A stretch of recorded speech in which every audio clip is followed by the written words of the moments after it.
Previously, on Rise of the Runelords. After breaking the Ascended's cursed golden rod and freeing the Aarakocra in the monastery from petrification, Icky was ushered to a separate room by the teacher in order to have a private chat about his sudden return after 5 years of banishment.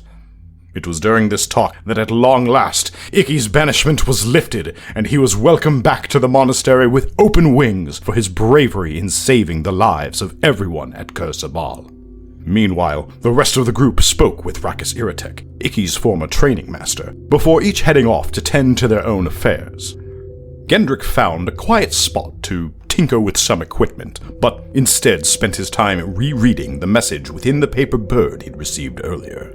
Geisen was shown to the monastery's extensive library, being positively dazzled by the 5 whole books it held, and spent some time reading up on the excretory system of the Chimera.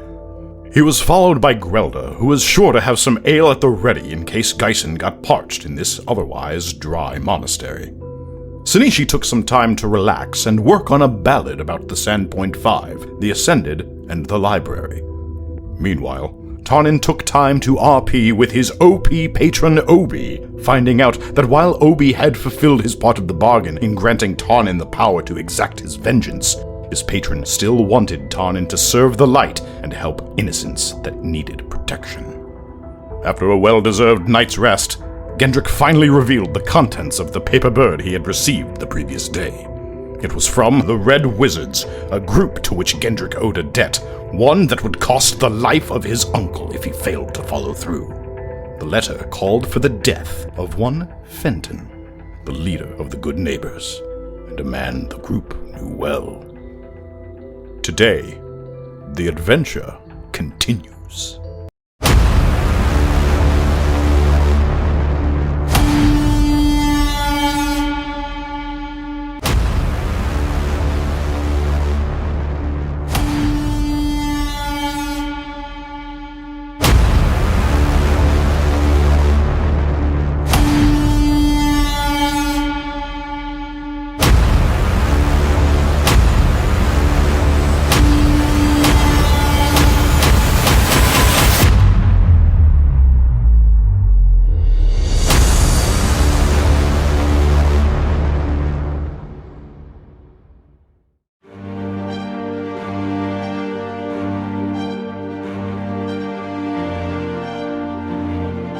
Alright, okay. So since there's no echo now, we will try this one more time.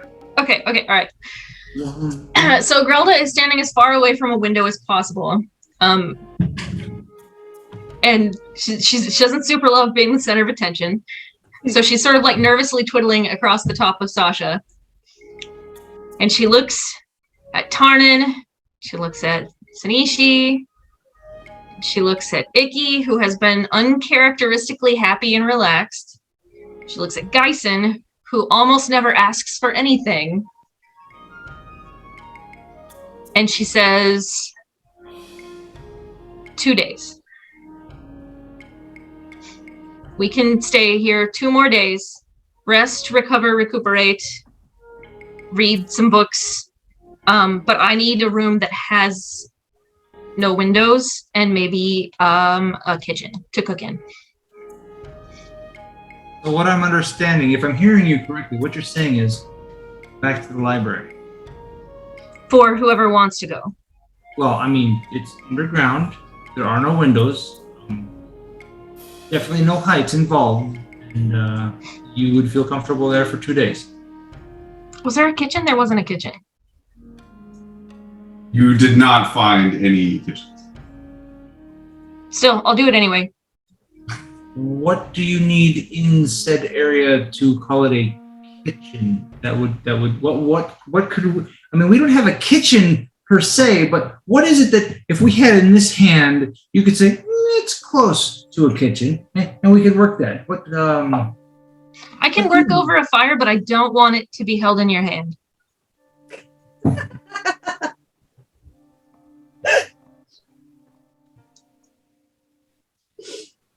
So like a cook fire inside the cavern would be okay with you? Is that a thing you can do? Can we roast marshmallows on you? I mean, like, not before or after he's dead? On me? That would be like different and maybe weird. Just asking for a friend. It's fine. So yes, I will go back to the library with Geisen. Yay, Bison's very happy. To the library, I guess. Again. Whee!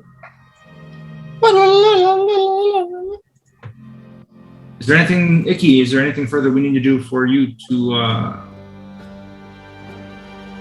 here, your people, your I mean, do you still, honestly, now that we've got a moment to chat, do you want to stay? It's like I said, our work's not done. We've got more people to save.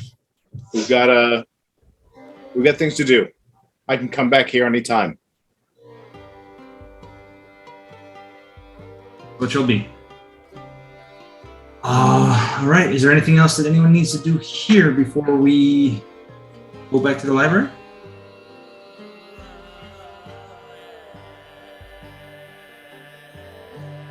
I look around to make sure my teacup's been picked up. Taken away.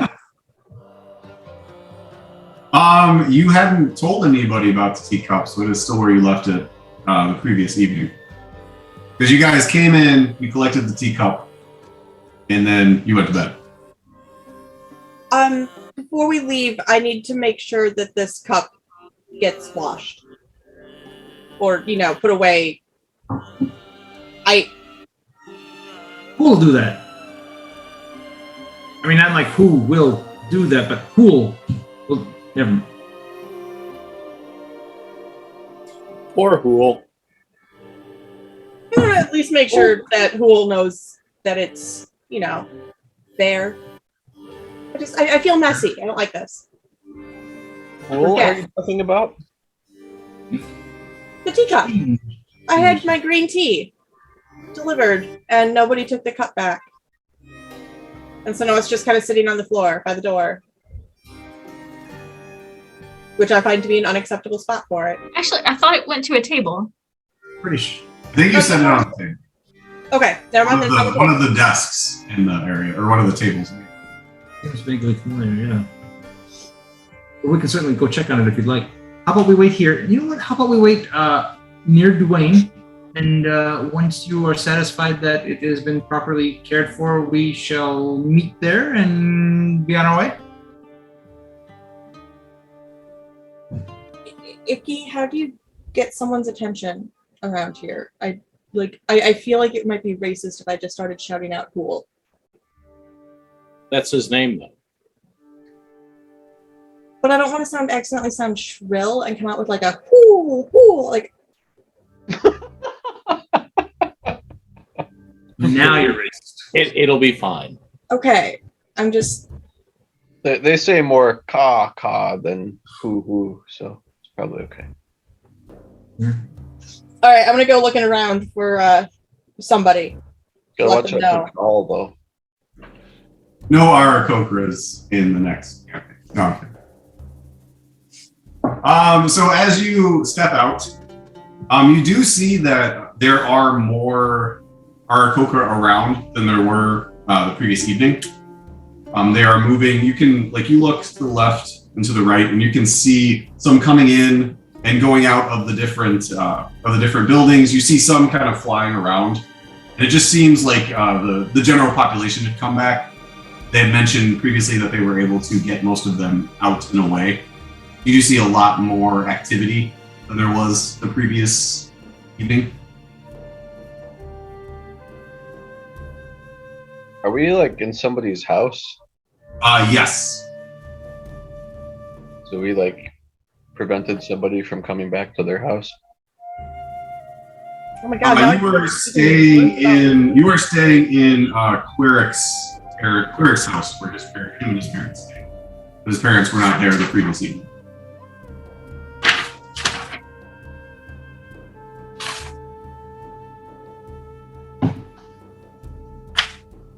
So are you looking for anybody in particular, Sinisha? You're just standing out front of the building right now. I I'm kind of just gonna like look around for somebody I recognize, acknowledging that I'm not great at telling birds apart. I know my limitations. Yeah, you're standing outside, everybody else is inside, and as you look out and see the Aarakocra, you see some of them flying around. You do actually see a Rakkus Iratek along with Hool and Oos behind him, kind of flying out about 40, 50 feet out from where you are. Cool! All three of their heads kind of perk up and look over at you, and they just make a wide circle and then end up landing like right next to you. And then Hool kind of comes up to you. Yes? You called for me? I'm so sorry for disturbing you. I know you're obviously, doing something, but I didn't want to leave this dirty dish in someone's house randomly. I don't really know what to do with it. So I say, thank you. We appreciate it. I will make sure this gets cleaned. Thank you. Is there anything else I can do? No, that's it. Thank you so much. Well, appreciate it. We'll get this cleaned and make use of it. Thank you. He kind of shuffles back behind Rakkus. Sorry for disturbing you guys. Have a good day. Go back inside. That's all right. Bye. Just kind of, as you step back inside, you hear there's 5 or 10 seconds. You hear some whispers, and then nothing.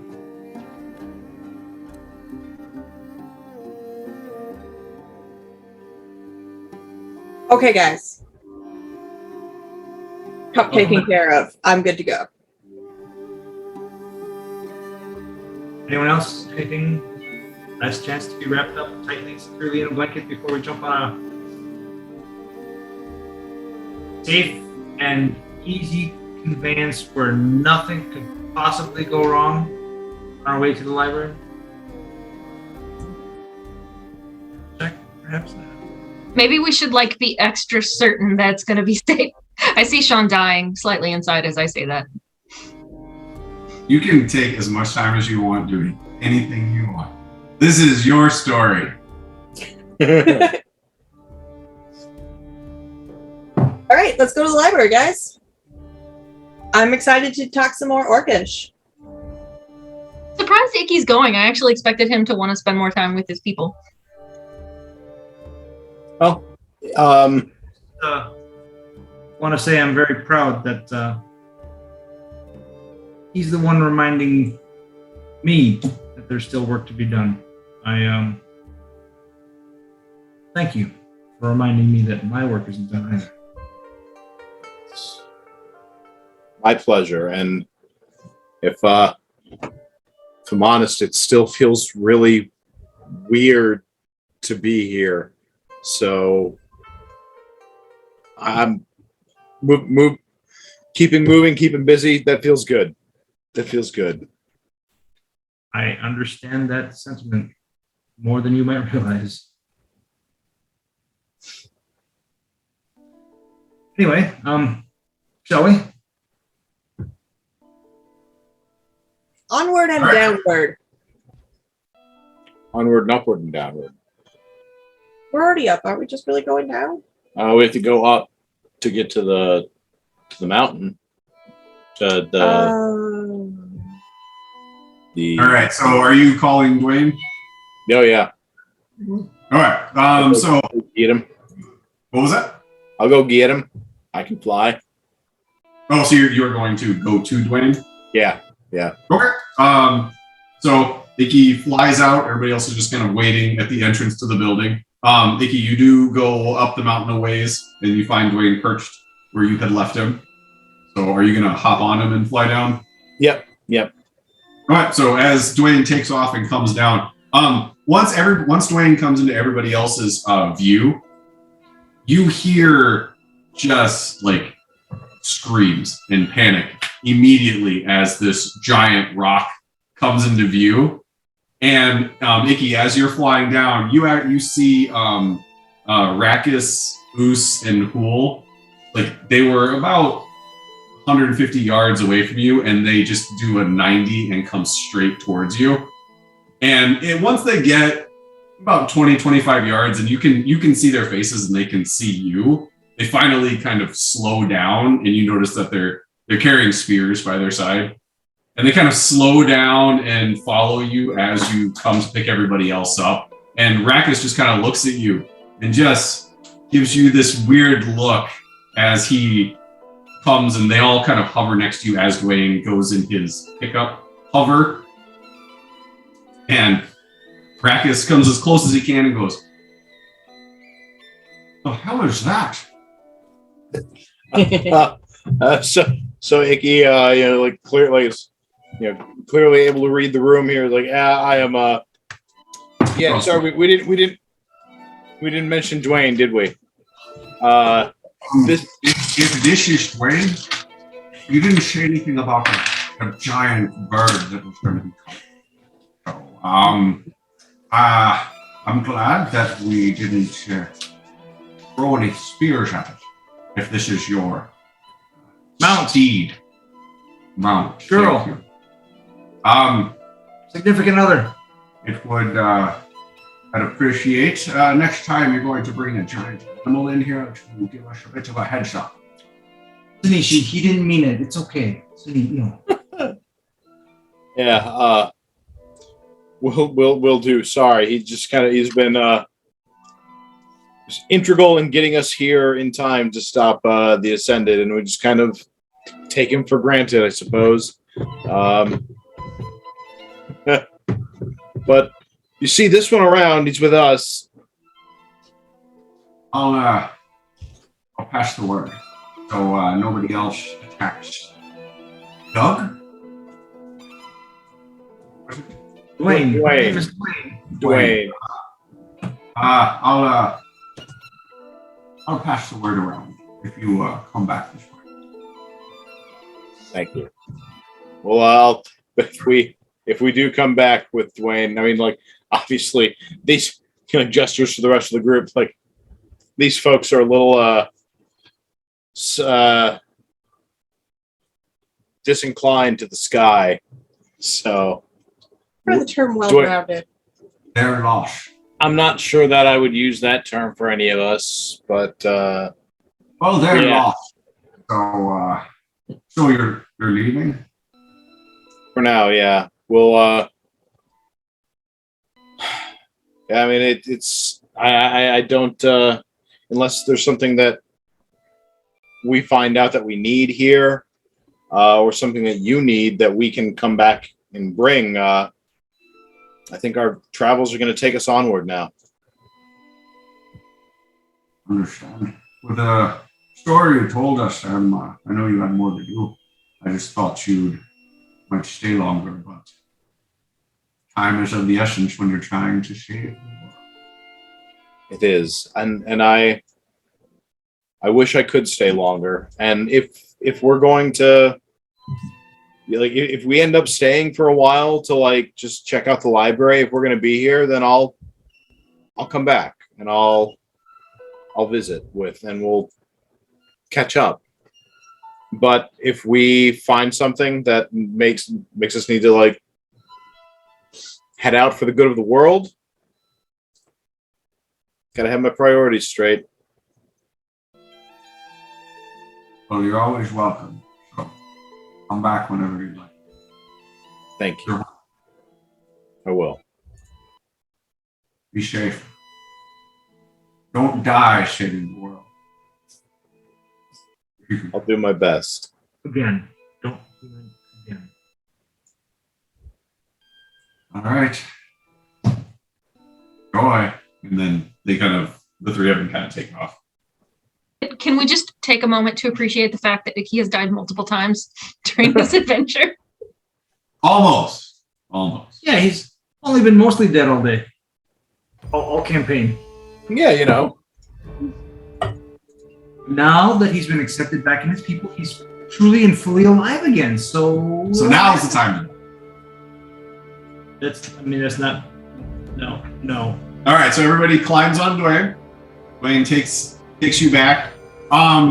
Just for the sake of brevity, put you right back in the library.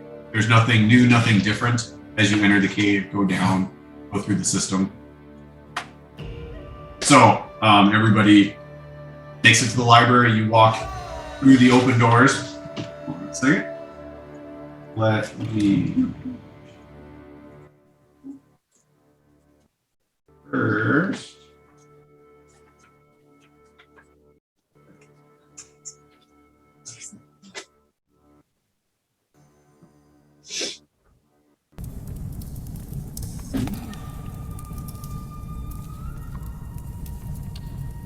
Out of character, does anybody remember the name of the mountains that Oh shit. Ooh, this is a good one. Does anybody remember the name of the mountain? something with a K, I think, wasn't it? Kodar Mountains. That was Does anyone remember the name of the librarian dude? I think it was Barbarian Dude. Librarian bot 2000. Library bot. Barbarian Dude bot. And then was there a name for the place that we were looking for in those mountains? Or was it just Shalast? The fabled city of Zin Shalast. I have a really hard time saying that for whatever reason. In the last. Zin Shalast. And by the way, it's the Library of the Thoracic Monastery. Ooh. Yes. See, everybody takes little notes here and there, and y'all find it together. Between all of us, we have one functional brain. I mean, the problem is actually getting me to like read the notes that I've already taken. See, that's why I have to watch the videos back at least once after the session so I can take the notes. Nate, it's one functional brain cell, not a whole brain. Yes. I don't know. I think we do pretty good as a. We must each at least get one cell. Not me. I'm -1 cell, so someone else has to double the amount of cells they add. Yeah, to be fair, like I worked today, so that shot my 1 cell already. All right, so as you enter Library make people dumb. Thoracic Monastery, the same automaton is across the room. It perks up and begins to move towards you. Welcome back to the Thoracic Monastery Library. What can I find for you today? In Orcish. Hi, how are you? He fixed his legs. Do you have any books on the location of Zin Select? Yeah, it's hard, isn't it? Okay, so it is spelled Xin and then Shalast. Yeah, it doesn't make it any easier to say. S-H-A... No, Xin. Yes. S-H. Shalast. Zin Shalast. We all know that Tammy's just going to call it Zinfidel because it sounds like a line. Zinfandel? Let's go to Zinfandel! I love it. Yeah, that sounds good. The Let's streets go. are bubbly. All right. Retrieving information on Zin Shalast. And then he turns around, makes his way to the bookshelves. His arms go up, pulls them out 2 at a time, and begins to drop them in front of you. As he brings the first a rolled up scroll and a large book and puts them down. How many volumes are you requesting? All of them. How many are there? All of them. And then he turns around and begins moving towards the library. Oh, God. Start with 10. Just 10 first. 10 at first. Just 10 at first. 10 first. 10. Pause. Thank you. So brings 2 at a time back and forth until there is a stack of there's 7 books, 2 scrolls, and a small folded pamphlet. Arn snatches the pamphlet first. All right. So one, how much time are you guys going to spend looking through these books for Singe the Last? 2 days. How long does it take me to read through a pamphlet? How long are you going to spend reading the whole thing? I'm not going to do individual. We're doing this as a. Tarna's gonna effort enough to read through the pamphlet, see if there's anything good, and then go see what Relda is doing with the cooking and help set up fires and cook stuff or whatnot. Since Jason is less inclined to play with fire, and Tarnan loves to play with fire. All right. So Grelda, what are you doing? I'm sorry. Go ahead. I was gonna say I'd probably start with like a few hours put into it. All right. Is anybody? We'll start on the people who are doing the researching first. Who is going to be looking through the books with Jason? I will. All right. Everybody's going to be looking through the books with Geisen. Can you give me? That is not work. That is too right. Can you give me an investigation check? Then, Grelda, what are you doing? And then I'm assuming Charmin will follow. I'm probably going to start by finding a safe place, probably not in the library because she knows at least as much that books are very flammable. So probably in the room right next to the library, creating a little fire and like setting up a grill to start, doing some stuff. All right, so the room next to the library would be that big kind of almost Where we study area where you had the battle with the Ascended. Yeah, and Icky would help out with Grelda. Okay, so Terribly interested in the Grelda, books. Icky, and Tardan you all go in there, work on that. All right, first, the investigation checks. Sanishi? A natural 1, which gave me a 3. So I am so much more of a hindrance during this whole process than anything else. So, Sanishi spends the majority of the time, like, she just goes back and forth between the two scrolls, just like looking into. This doesn't make any sense. Dropping it, picking up the other one. This makes less sense, and then just goes back and forth between the two. Geisen, what did you get? 21. Okay, and then Gendrick? Gendrick, knowing that there is a ticking clock, but still wanting to help the party, is able to focus on his task and rolls a 24. Ooh. All right, so we'll start with a couple hours. All right, I'm gonna do the Grelda thing first, and then I'll come back and that'll be the couple hours, and then I'll say what you guys find. All right, so Grelda, Icky, Tardan, are you just starting a fire, or what are you doing? Well, it looks like there's fire available, so I'm going to be looking for things to burn, and then I will attempt to move the fire to a place to cook. In that room, really all there was that was burnable was the old decrepit wood. There was a little bit of it. It was also extremely old and it's extremely brittle. But you are able to, like, there is like most of a table in one spot, so you could use that. But if you try and pick it up and move it, it's going to start to disintegrate in your hand. It's been there for an extremely long time. I mean, so technically, at my level up, when I gained chef, I gained cook's utensils. Can I use any of that to assist in this? Once a fire is made, I wouldn't say cook's utensils could make a fire in it. I can produce a sure. fire. I just can't. Like an actual fire? Yeah, I can produce an actual fire. I just can't. I don't have. Once that effect is over with, I don't have more fuel for it to consume, so it would go out. We have something we can burn beyond the initial creation of a fire. Grease. No, sorry. No, hard pass. You have wood. You have your bedding. Maybe any extra clothing you brought. Because in the time you've gone through this cave area and these rooms, none of the things you found have been flammable. You found the fire. Oh no, there was the embers in that first room you walked into. But there were torches along the way. There was. I'm trying to remember. Yes, there were sconces on the wall.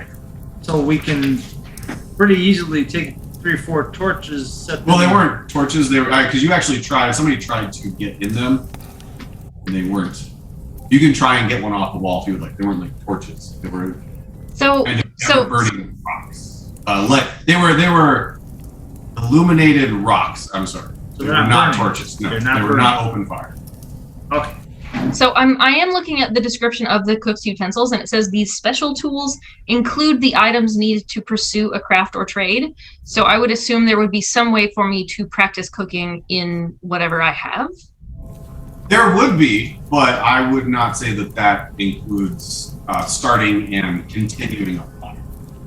Okay, what would it include that she could use to start cooking? I would say anything that you would find in a kitchen, I would say it would be like utensils, the pots and pans kind of thing. So you can manipulate the food and prepare it, but you would need a different source of heat. It says it has everything I need to pursue a craft or trade. Yeah, you can pursue it, but like if you walk into a kitchen, there's a stove there. That's not something you bring into the kitchen. But I can't pursue cooking without a kitchen location. But you can't pursue beer without water, and your brewer's kit doesn't include water in and of itself. I'm just gonna say that it doesn't because it just doesn't make sense. That it would also include a fire starting. Tarnin looks to Icky. Icky, where's the nearest tree? Where's the nearest wood? You know this area fairly well. I could point you towards the general vicinity of some wood. Perhaps we probably saw it on the way here. Actually, for that matter, you would probably travel far faster than I would. So, no pun intended. If you'd like to go grab some kindling, you don't even need kindling. All I need is something that'll continue to burn after I set it ablaze. Sure. You would like to go a little faster, cast a spell, but I mean, really, we're going to be here for a while because Gyson, Gyson, Yeah. be here a while. That works for me. However I can help. While Icky does that, then Grelda will start to get some dough and flour and water together to start creating like a sourdough. Okay. Using super ancient using the super ancient cooking techniques in the library. Well, not just the cooking techniques, but also because these books are so old, there's probably a lot of like mold and stuff in the air, and that's literally how you make sourdough. So she's gonna set a tray of goop to collect some delicious ancient flavors. All right, then I'm gonna say it takes. I would say within an hour-ish, Icky comes back with enough kindling to start a fire.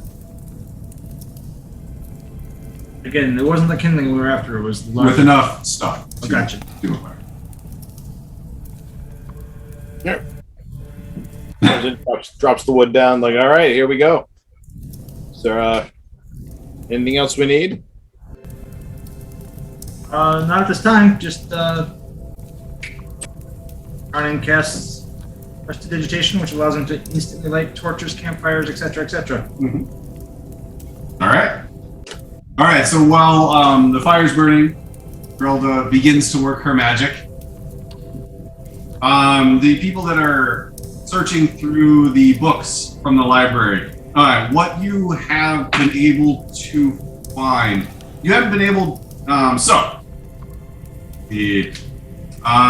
You found again that Zinjalast is rumored to be hidden somewhere in the Kodar Mountains. You read stories that tell that Zinjalast has gold streets and gemstone buildings and sat under the gaze of a mountain that could see. Zinjalast was the capital city of an empire called Shalast, one of 7 that composed the ancient empire of Thassalon. Zinjalast lay at the headwaters of the sacred river Ava, which Varisian folklore says leads to an earthly paradise sacred to Desna. Unfortunately, you were not able to find a record of where the river may have river may have flowed. Gyson and Gendrick, you both heard of the river Ava in your past. And what you've heard is that most scholars believe that the river itself did exist at one point, but that most of it was either destroyed or rerouted at some point thousands of years ago. Again, who was sacred to? That's Desna. Thank Desna. you. Yep, that's the deity that Icky follows. The spires of Zinzalas stand upon the mythical mountain of Mahar Massif. This mountain of legendary proportions pierces the skies above the Kodar Mountains and is said to be the highest peak in the entire range of stupendously inhospitable mountains. What was the name of the peak again? I'm sorry. Mahar Massif. MHAR MASSIF. And because Gendrick got a 24, Mahar Massif is said to serve as so as you're reading through the books, you do find a passage that mentions that Mahar Massif is said to serve as a bridge to strange realms beyond Golarion, which is the entire, like, the world you're on. You're on the continent of Varissia, and it's the planet Golarion. Notably to the nightmare realm of Lang, the connections with the nightmare realm were said to have infused the region around the peak with dangerous eldritch and otherworldly energy. You find a couple of mentions of that in very hushed and cautious passages. And that is what you both get for rolling so well.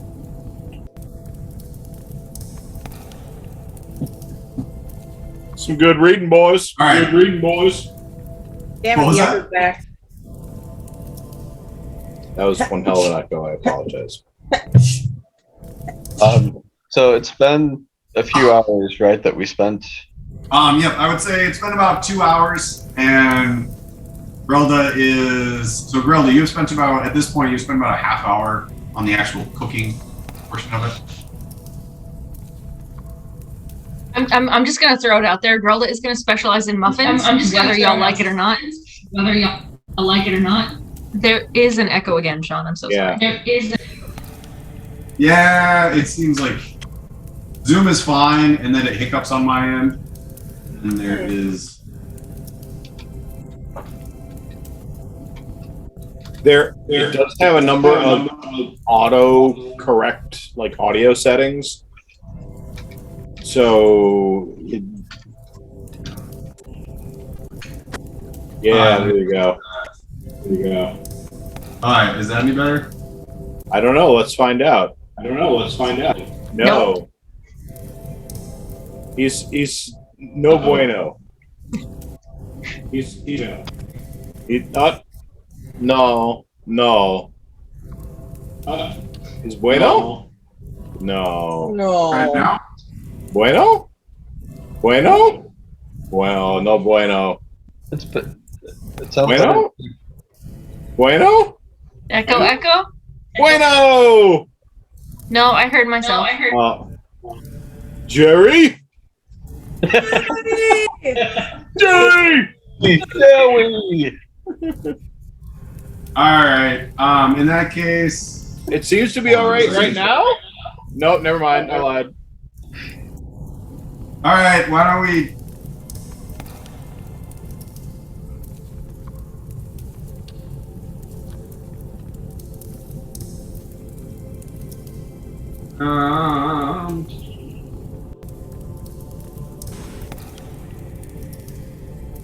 Bang, a bang, and a bang. Now? Are you all right there? How about that? Catch me outside. How about that? I mean, it sounds good to me. I'm not hearing anything. What did you change? I moved it off of the Brio and then back on. All right. Stand up. All right. So Grelda's making muffins. Yeah, the muffins will potentially be done in pretty close to that 30-minute time frame. The bread she doesn't intend to actually cook today. She's just trying to collect the yeast. Gotcha. Would Geisen be aware that you're making these muffins and that they're almost done? You would definitely be able to smell them by now. He's in a different room studying hard. I don't know.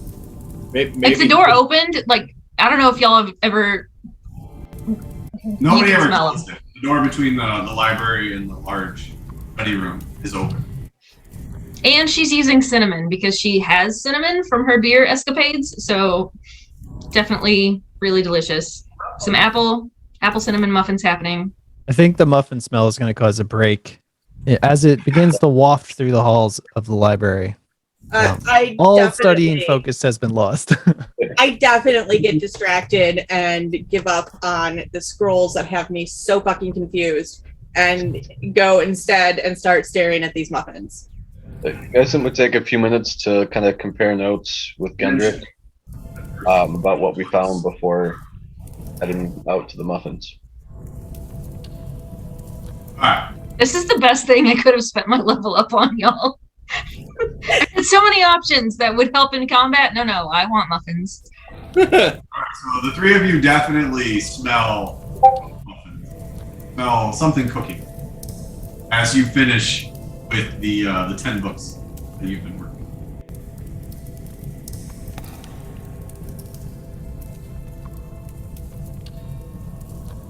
Are you going to follow your sense, or what are you going to do? I mean, if she's offering them out, hang them out. Tarn, we'll try.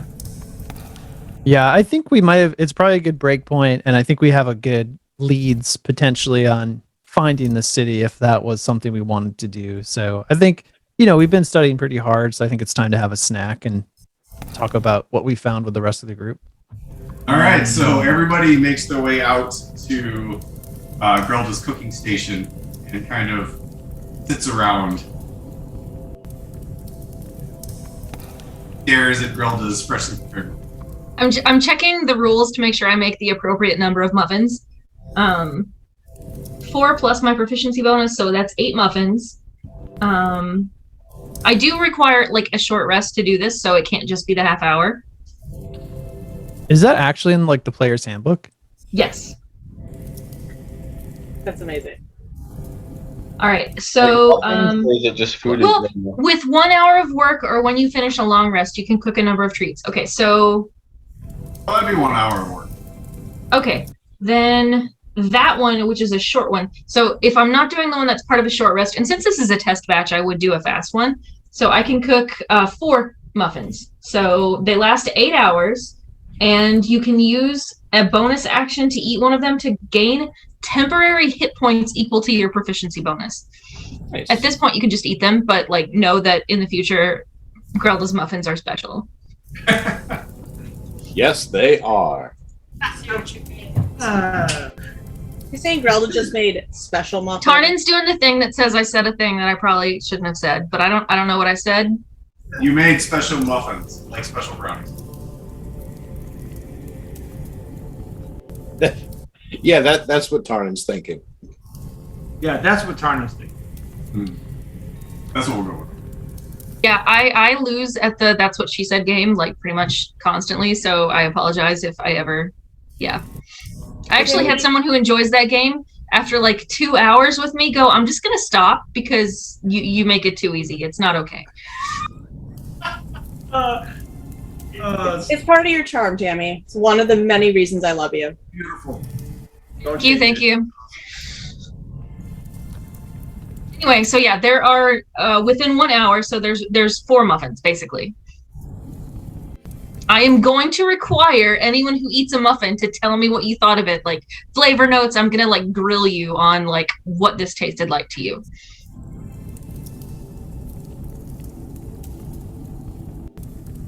I really like the cinnamon. It wasn't grilled. Yes, that is. Well, but she's grilling us, and the muffin wasn't. Actually, it kind of was. It was cooked over an open fire, so it really kind of was a grilled muffin. I'm sure the texture's a little off. It probably didn't get completely done in the center. She's really aiming for perfection in future muffins, so all feedback is welcome. Be a little farther away from the source of the heat. or not in direct heat. She scribbles down notes as they say these things. I think that tastes really good. And that you should make some more of them. We'll chew on this for a good half hour. Maybe a little chewy. So, like, basically for the next 8 hours of in-game action, y'all get 4 temporary hit points. Everyone who ate a muffin. Whee! Pardon me if I don't necessarily add that. Yeah, she did give a 2-day thing, so it's unlikely in the next 8 hours we will encounter battle, but perhaps. Who knows?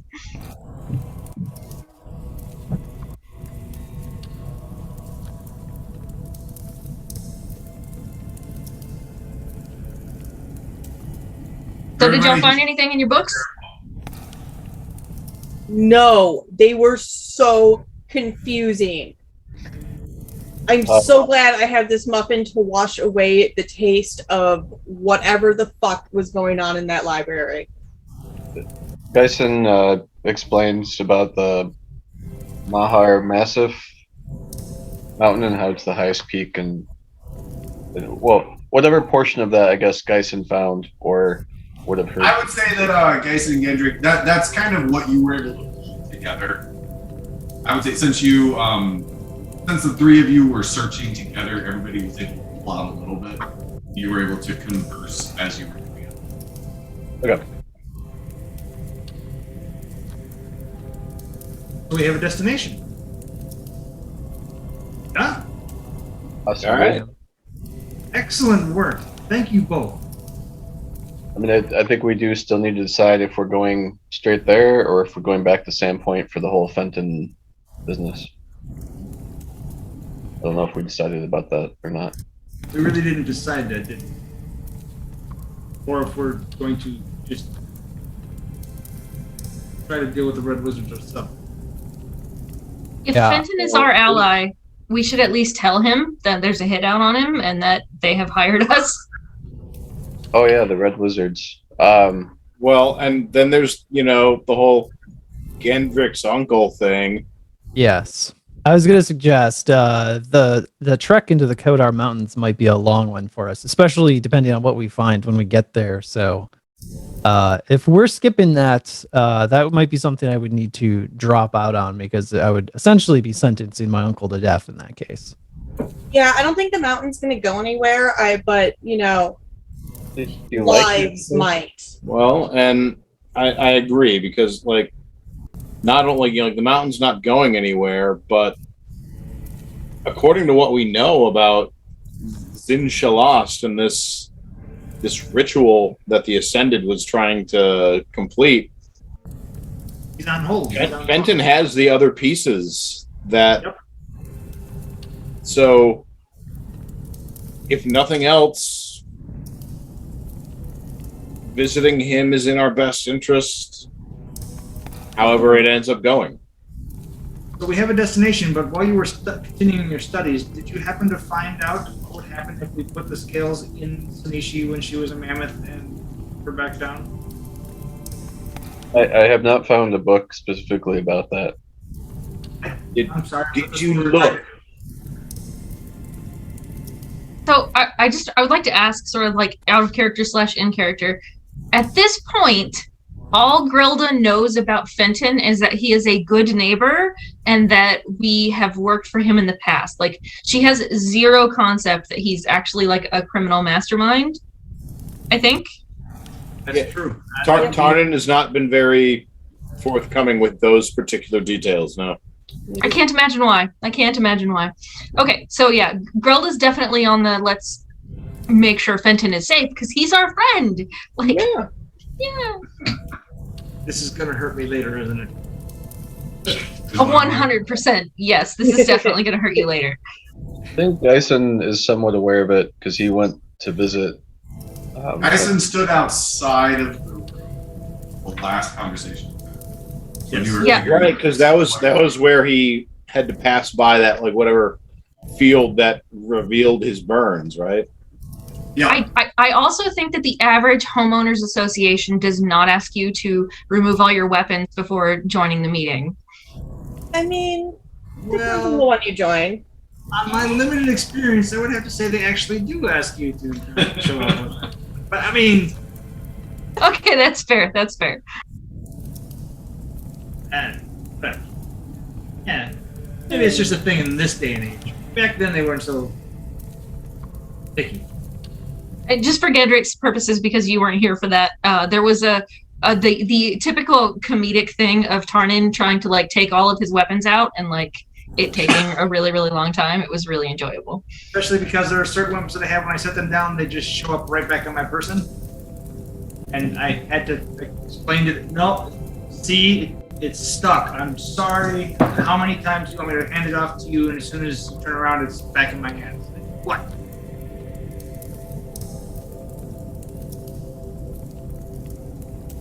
That's not my fault. That's your No, fault. I'm. Oh. All right. So, save the Fenton, save the uncle. Save the uncle, save the world. Save the cheerleader, save the world. Yeah. Yep. I was going with it too, but I'm like trying to figure out how to put that together. In this. Save the fences. His uncle is a cheerleader. Well, I mean, that's our list, right? Our list is currently save the Fenton, save the world. Yeah, I think we were conjecturing that perhaps Fenton would know something about the Red Wizards, and we could interrupt the plans. Save not just Fenton, but also the uncle. You guys need more time at the library, or are you happy with what you have found in the last couple of hours? I would like a little more time. Would it? Kendrick, you have a say in this. I feel like so we've been here a few hours. I would think we could certainly spend the night. I mean, we have 2 weeks. Should be it's a sand point in a matter of days. Yeah, if they know where you're at, which is not necessarily a thing. They only gave you 2 weeks to take out Fenton when they assumed that you were still at your hut and you didn't have, or do you have faster travel means to get from your small village all the way to Sandpoint without the aid of a magical mount? I would have likely hired someone with a small boat to transport me. So I think I would be more than comfortable staying here at least another 24 hours. So if we need to do more research, I think we have time for it. Sounds reasonable to me. And I'm not sure, we would likely need to prep for the trip a little bit anyway. So I think it's fine. We should spend the night here at least and take our time. This group, all we really need to do is wrap up that burrito. I mean, the burrito really tight, put her on the back, and get there as quickly as possible while making as many soothing and comforting noises as possible. Whenever you want to go. Nate, I have never regretted giving you that tortilla blanket more than I do at this moment. Sorry, not sorry. So I think it'd be worth at least, kind of a shot in the dark, but we haven't asked the librarian if there's anything about the Red Wizards in the library. That's fair. Is it possible that the organization is old enough that there'd be information on it here that would be helpful?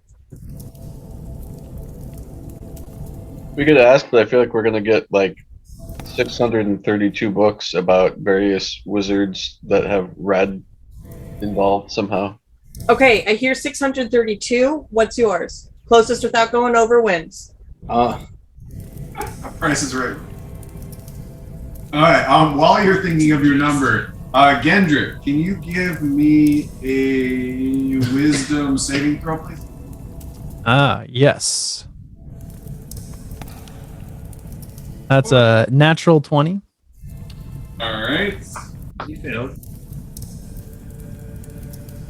Better luck next time. Okay, thank you. My brain does not explode. Thank you. Your left kidney, on the other hand. He's got 2. Yeah, Ouch.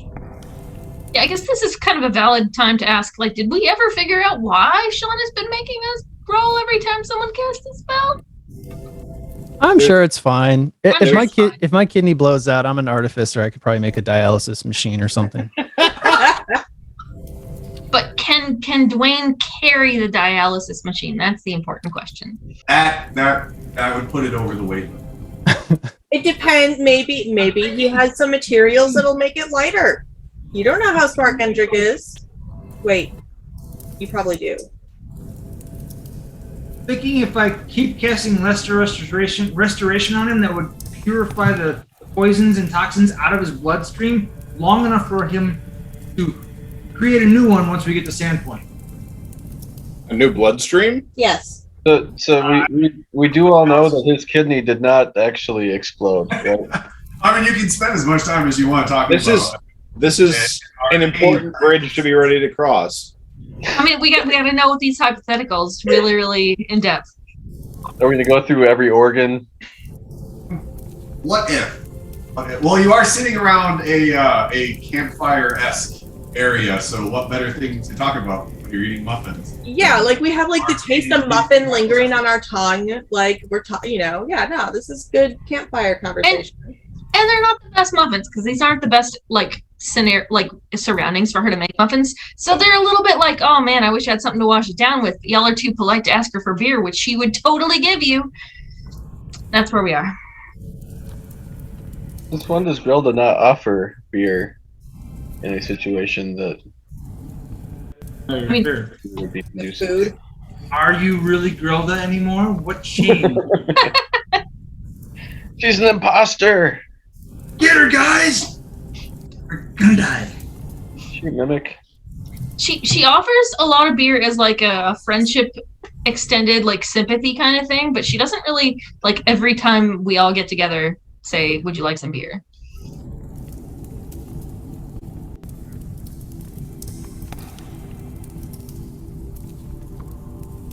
Okay, so where were we? We were talking about looking up the Red Wizard in the library, and my point is that it's probably very unlikely that we're going to find anything useful because it's a pretty vague search.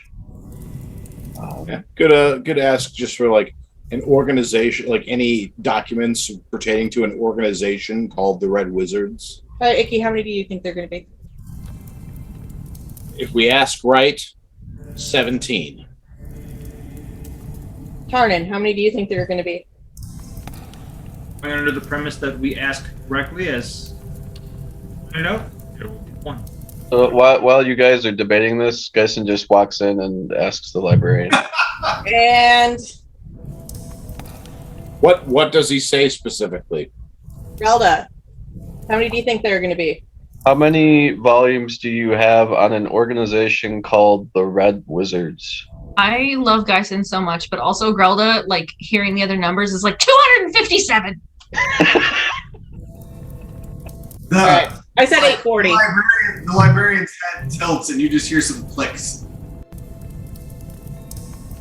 There are none. Oh! We all lose. Yeah, wow. I guess we're not the next contestant on The Price is Right. No! Oh, I've let you down, Bob Barker. I suspected the Red Wizards have some history, but maybe not quite this much. Yeah. Was it 5,000 years or something? 10. 10. 10,000 years. I'm surprised that Years To give you give you such a crick in the neck. I love Other character question. So, spells have levels. Do spells actually have levels in the world of the game, or is that just like a mechanic for like organizing them outside of the game? That's more of a mechanic for organizing the power level of the spell. Difficulty to cast, what it can do. What it costs. Like, would there be a way for me to ask if there are books on spells that are like, 5th, 6th level? Is there a way for me to ask that in like an in-game way? Yeah, you could say something just like ask for books describing or talking about more powerful spells, something along those lines. But then am I gonna get like, I don't know, 10th level spells or something? Ooh, I hope you do. Well, one way to find out. I wouldn't be able to cast them yet. But yeah, okay, sure. I'll ask the librarian for, and I'll say a maximum of 10 volumes. Books on spells. Hold, please. He turns around, goes back. He does come back with 10 volumes of books. And as you start paging through them, they're not spell books. They are books that talk about spells. So you read, like you're able, like you quickly flip through and you're able to read about what some of these higher level spells are, what some of these more accomplished wizards are able to cast and able to do. But this is not a spell book where they're actually written down like yours are. This is more, you find more descriptive. So you learn about some more spells, but not in the I can copy them in my spell book kind of. Okay. It's so kind of you, Sean, because I would have made it be about spelling bees. Made it what? About spelling bees. Okay, then he'll ask again, but this time, are there spell scrolls? I'm sorry, there are no spell scrolls in the Thoracic Monastery. Are there any, like, is spell book a term, like a concept that would be in game, or is that again like a level concept? No, that would be a concept because you actually have a spell. You actually have a book of your spells that you can write them down on. Geisen actually takes his spell book out and asks, like, kind of motions to it. Are there any actual spell books in the library? My apologies. We do not have any books of that nature here.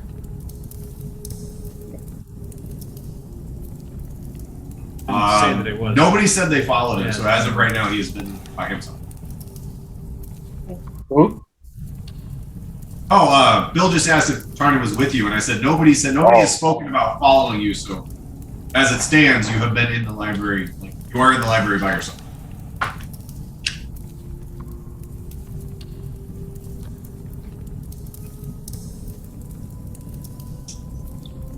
Okay. Are there any books in the library about Maher Massif?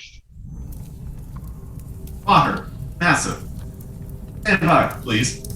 Turns around, ends up bringing you some books. As he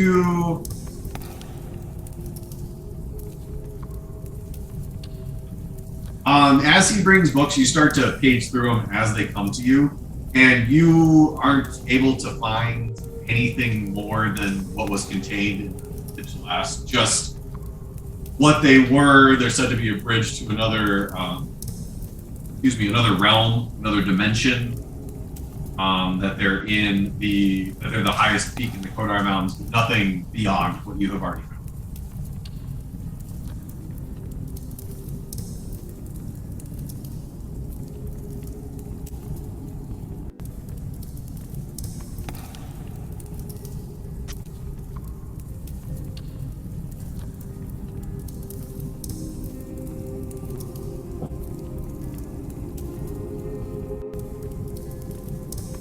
Well, now.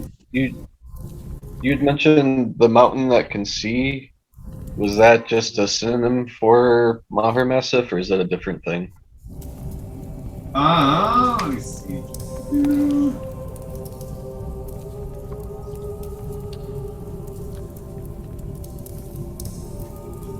That would be a different thing because it says what you found was that the No, we lost sound. Zinj the Last sat under the gaze of a mountain that could see, but the spires of Zinj the Last were on Maher. So you would be able to put together that the mountain that could see was the highest peak in the Maher Mountains and sat just just above the last.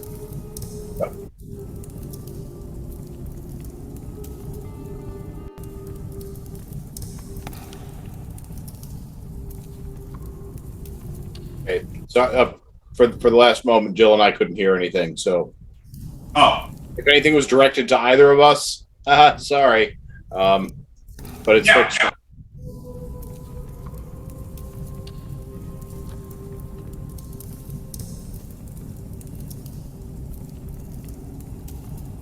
All right. Well, it has been about an hour, so why don't we take it for 5? Guys, and I'll just ask him about more books. Horrors. Do you have any scholarly books about dragons? There are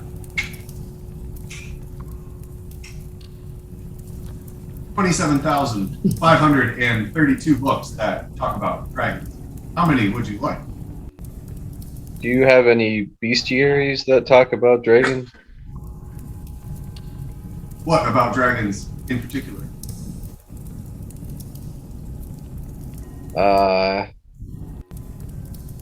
Their attributes, their strengths, weaknesses, that kind of thing. There are 7,612 books that talk about fights and fighting habits of dragons. How many would you like? Wow.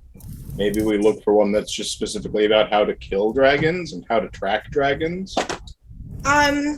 Or how many Orokulker it takes to kill a dragon? Oh, I know that one.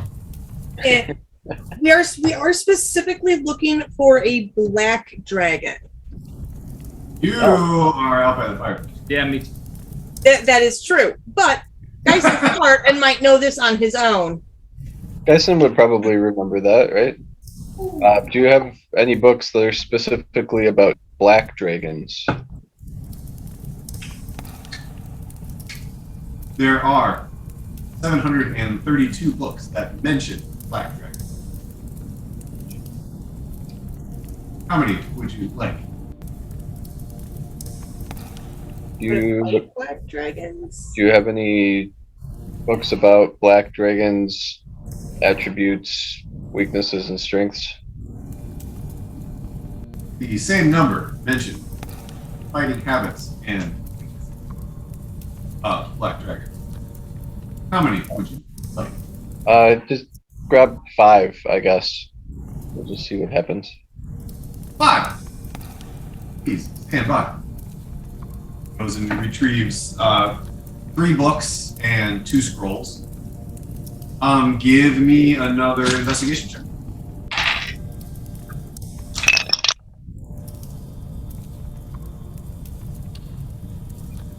25. 25.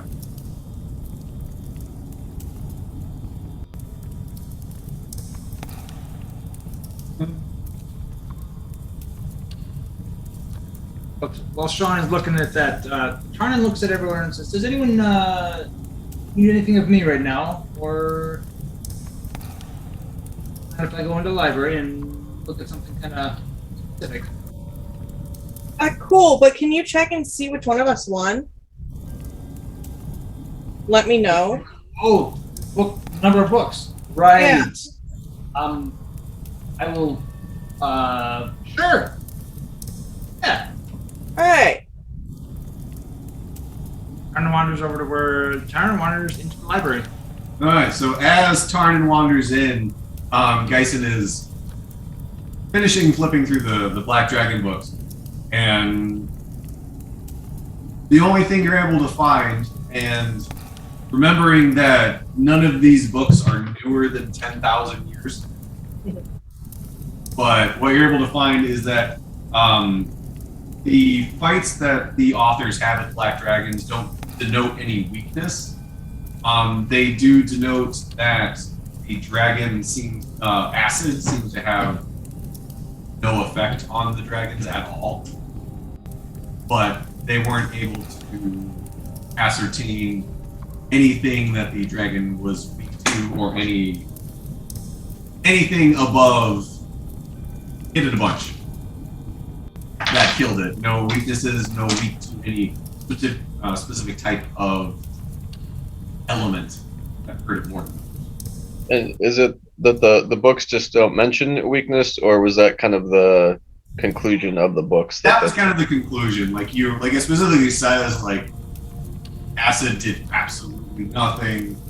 Fire, force, lightning. None of these seem to hurt it any more than you.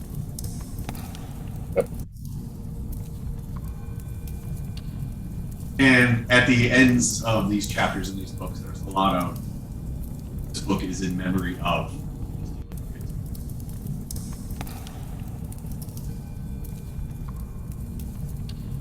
And that's when Arnon ends up walking in.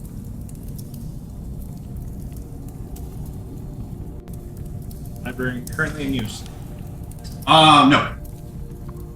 It has retrieved the 10 books. Currently waiting. Librarian, Yes. What can I do for you? are you capable of visual searches?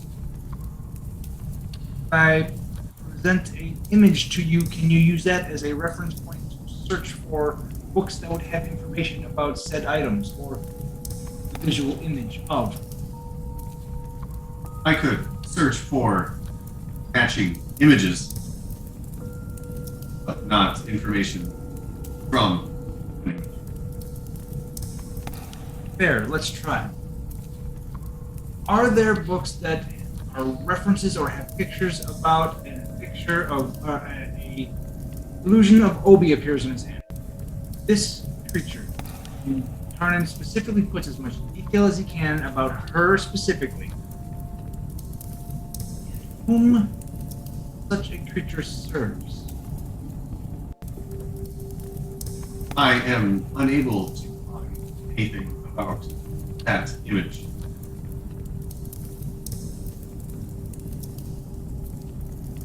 Thank you for trying. My apologies.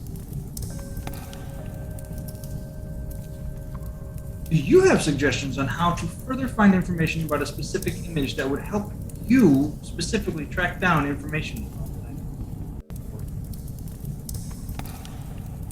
If you could present a name or creature or item or time frame or country of origin or mineral or vegetable, possible.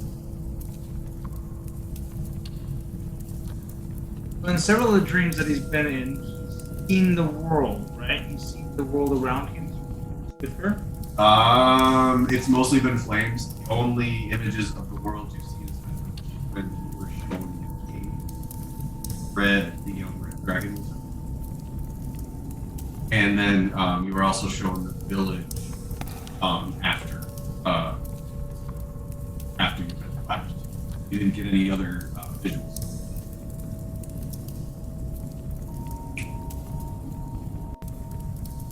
Image of Tarnan appears, then a size comparison of Obi and Tarnan. Creature of this size, this shape, this makeup. Are there any books, which is called the Phoenix, are there any books that specifically tell you of the planes, realms, and habits or habitats of this type of creature, of this creature? There are currently 75 books that mention Phoenix. How many of them would you like me to retrieve? Need assistance on how to parse down to smaller amount of books, librarian. What are other traits that may help you cross-reference, reduce the size of that volume? More information about Phoenix. Age, location. Not on this realm.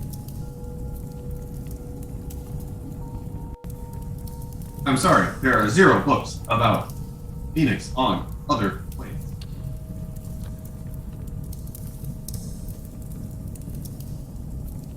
best of your understanding, what I'm hearing you say is there are 75 books on phoenixes of this realm, this plane. 0 on any other plane? There are no books that mention Phoenix on other planes. There are 75 books that mention Phoenix.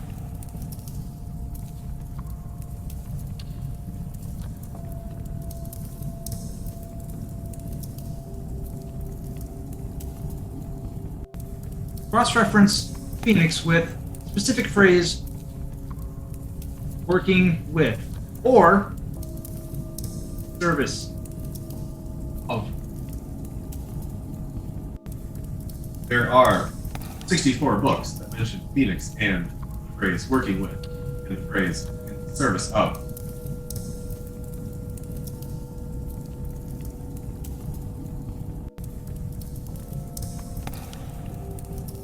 A1. One book. Stand by, please.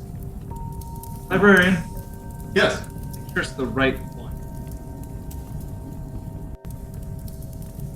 Finding the furthest right book mentioning Phoenix. It goes around the stack out of your view and then comes back and places a book. Your book. What language is it in? Oh God, something. As you open it up, not one you recognize. Mother dragons. Librarian, Yes. can you translate this, or is there a book of this nature that is in common? There are 5 books that mention Phoenix in the common language. Of those 5, do any of them mention query retracted? Of those 5, bring me the middle one. Finding the middlemost book on Phoenix. Goes around the left side, almost out of your view. Goes up about 2/3 of the way, pulls one out. Fairly thin.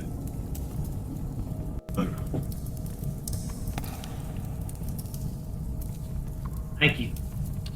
You're welcome. Sits down and starts perusing. Give me an investigation check. Alright. Anybody else doing anything while he's rolling? Well, Dyson finished his search, so he would offer to assist if Tarnan would like assistance. Role play that for me real quick. How does Geisen ask that? That kind of matters.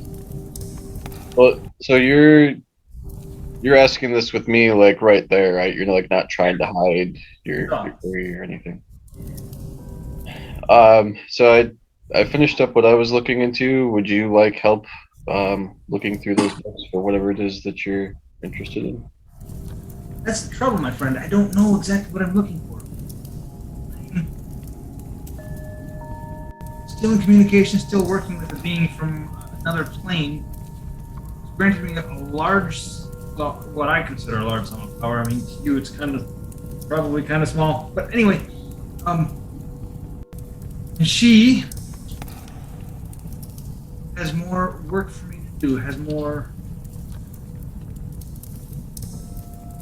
I guess that's not the important part. The important part is she mentioned she serves someone else. And I want to know who I'm working for is working for someone that I want to work for. Does that make sense to you? So you don't trust that she's serving the right? That is not the case. I trust her with my life. And, well, I mean, to the point that I trust her with my soul. She doesn't decide where I go when my work is done here, but she kind of has a direct pull on what I do here in this realm. And I find I kind of like being in the light, even if I can't necessarily be the light, versus the shadow and dark I used to. that sound sane? Not totally understanding how that all works in your relationship. Have you asked her who she serves? Not received an answer. Serves light. But there's an entity that she serves, which he had suggested. And I just want to know. I mean, think about it this way. And it's not the case. Well, you know what kind of is the case? You work with me, but if you worked for me, and I'm working for this being of flame and light, do you feel better knowing I work for a being of flame and light that wants to do right and good in the world? Or do you still have questions about that? I still have questions about she serves. See what I'm saying? Makes sense. Do you fear that she's being manipulated? No. I just want to better understand.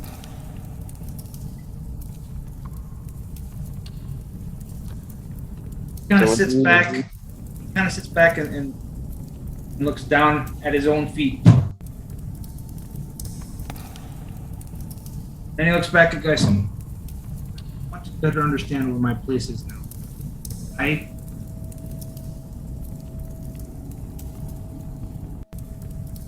Not light, but I kind of want to serve it, and this path having a purpose. Now that all I wanted was vengeance, all I wanted was to destroy the Ascended, and then I wanted to end. I wanted to be done. I don't have a cause. I don't know how to describe the things that are going through me right now, but looking around, making sure that we're still alone, I kind of prefer being in the light now, and I don't know how to do that. I know how to be devious, I know how to destroy, I know how to be dark. But I want to be sure that I'm following the right light. I don't know if that even makes sense. It does. I don't know that's true. I think before I met you, you were in the dark. But since I've known you, I've seen much more light in you than dark. I don't think the light is as unfamiliar to you as you think it is. If I can lay blame, I blame all of you people. And in that way, I'm very thankful.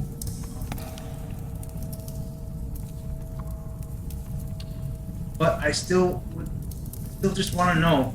My intent here, my purpose here is to find out as much as I can about who she serves and better understand perhaps what those farther goals are. Does that make sense? Come on. In the time that I've known just the group of you, I have defied demons. I have pulled souls back into their bodies. I have prevented people a plan. I mean, I'm dealing with things a little bit bigger than the world, and that sounds insane. I get it.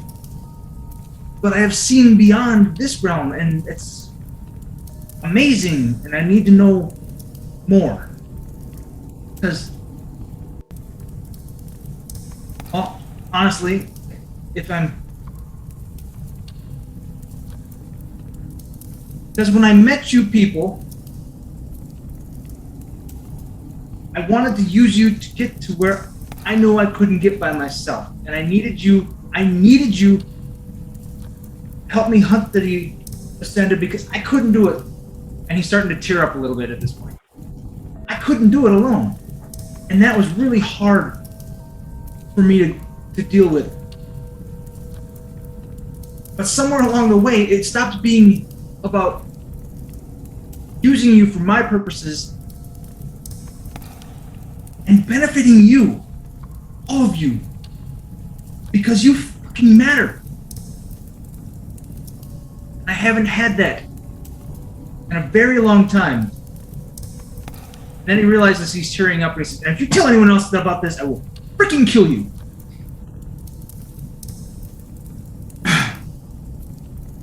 So yes, you may help, but help me figure out who she serves. That's kind of the point. At this point, I'm going to put my head through the door. Seriously? Who won? We're arguing it, and I think I'm losing, which is why I'm upset. Wait, you're arguing about how many books Dyson- there were? I'll get back to you in a minute, Tanisha. To the door, it says 625. Wow. Gyson's Guys, lack of dedication to the truth, I love so much. Geisen really doesn't care about the contest, but he is enjoying messing with Shinichi and being so into the contest. Wow. Damn, good job, Geisen. That's awesome. You were so close. Did you ask beforehand or something? I guess I got lucky. Damn. All right. Cool. Thanks. All I needed to know. Fuck, man, that lucky little guy. I wonder if luck is inverse with height. I need to know, out of character, Lars, did you remember the number that you had given earlier, or did we just luck into you lying so that you would win the contest? I don't remember the exact number. I thought it was 632 or Yes, it was something 632. 25. So you did technically go over, which breaks Price is Right rules, but I don't think Price is Right has been invented yet, so in the clear. That's fantastic. Please continue. Okay. Everyone who's still around the fire, there were 625 books about the Red Wizards. So Geisen was closest, and hopefully we're going to have some helpful information coming out of there soon. Great. I'm so excited that we get to hear about information about the Red Wizards in this library. I mean, who knew? Who knew that Gendrick was going to get, fucked up by organization that was possibly 10,000 years old, or just a really generically named organization? We'll find out. Well, I'm excited. That's heavy. It'd be a quite common name for wizarding organizations. You open a book and find out the Red Wizards was. Well, God, I mean, that makes me wonder if there's a group called the Purple Wizards. Let's spend the rest of the session asking. Yes. You sure there's not any cups that need washing? There might be a tidbit in there. Oh, it gets better, because while I've been sitting around the fire, I've been writing possible endings to a song. You know the Muffendorf, the Muffendorf, the Muffendorf. Do you know the Muffendorf who cooks within a cave? Who prefers to brew some beer? Who may or may not have a tail? Not really sure where that last one came from, but I so want Tarn to yell through the door, "It doesn't freaking run!" It was so bad that Tammy left. So good. So good. I'm in physical pain.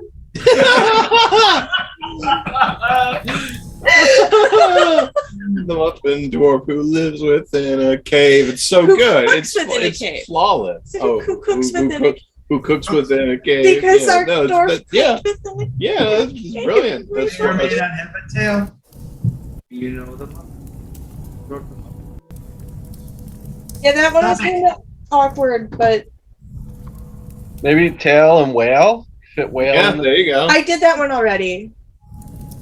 Well, I think there's only so many times I can use the whale. No, that's my. You killed Tammy. Terrible. She will be missed.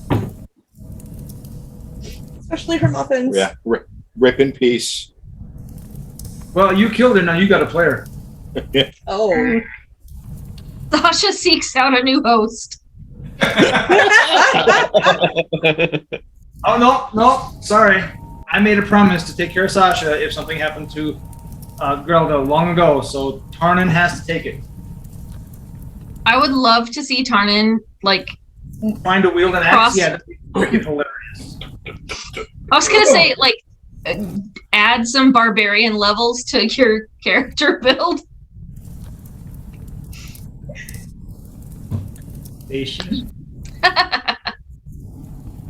I'm a sneaky barbarian that casts magic. That won't be messed up, but that no. Yes, no. I mean, a sneaky barbarian that casts magic, a fighter bard who writes bad songs. Stealthily cross towards my enemy.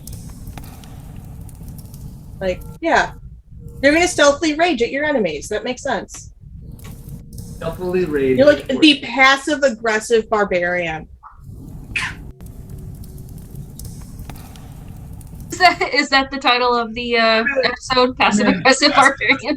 Passive aggressive barbarian. I'm in. I rage internally. Internally. Oh my lord. Seething inside, if you happen to notice. Okay. Can I ever fight? I will be raging against the machine. You already did that. We did rage against several Machine. Oh my god. Okay, cool. So we got books on Red Wizards. Let's go. Yeah, guys, what'd you learn about Red Wizards? You left, right? Yeah, so you left to go talk to them. Okay. Yeah. So Tarnan, so when you asked who she served, did she say she gave you no answer, or did she say the light? The light. Do you think Remember that one? No, I believe it. Okay. the light be the name for some entity? Is there a god that's known as the light, or something like that? Don't know.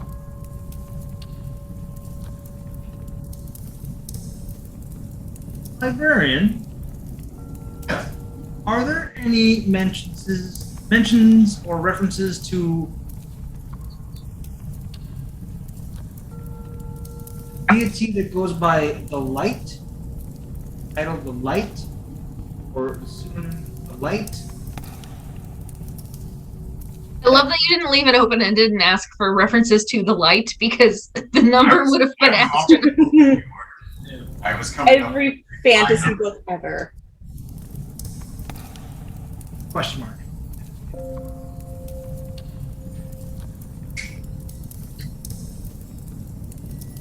There are no entries regarding a entity or deity named the light. It's worth a shot. Was worth a shot. Thank you, guys. So I mean, I guess we might as well look through these, right? I only asked for one that was in common. There are 4 others that I didn't ask for if you want to know. Well, the one that you got that wasn't in common, is that still here, or did the librarian take that? I think it's still there. Do I still have? I don't remember how long that comprehend thing lasts. I think it's like an hour. So not like overnight. Oh no. As soon as you took a long rest, it would have been.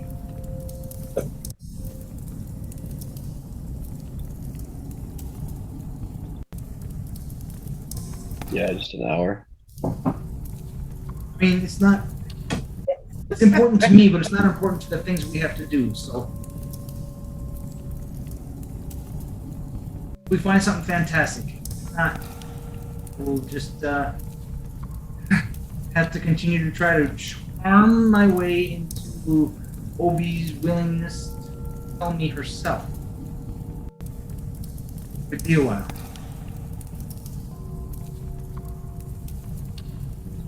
Well, Geisen will at least start by just helping read the common books that are in common. All right, both of you give me an investigation. Intimidation? Perfect. I can intimidate the hell out of the book. 20. I see 20. It is a child's fable. It talks about a phoenix rescuing a small child from parents abuse her. Burning the house to ash around her. Rises from it unhurt into the light, into it. That's what we get from all 5 books, basically? You only have the one. Oh, no. He suggested looking at the other 4 while I was looking at the 1. Yeah, but nobody ever asked. You mentioned that we should. Oh, you only retrieved 1?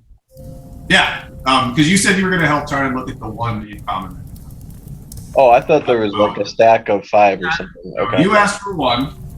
Yes, I did. He said maybe we should look at the rest of them. Yes. Oh, okay. Then Geisen will ask the librarian for the other 4 or whatever it was. Yep, the other. Please stand by. We'll get some, brings them back. Throughout you have the one fable, and throughout the rest of them, you read some scholarly and religious dealings, basically fables about phoenixes, that they're native to planes other than these. They're elder elementals. If they come in to our plane of existence, like any other elder elemental that doesn't naturally belong here, and cause destruction from this plane. That's about it. Like, there's not a whole lot of specifics because it's all conjecture and fables passed down, that kind of thing. So after the completion of looking at the last book or whatever, Tarn's like, well, back to the, trying to get the information from the bird's mouth directly. Do your best. Yes, at least. Helping me. Of course. Any luck on finding anything on those red wizards? Not any at all.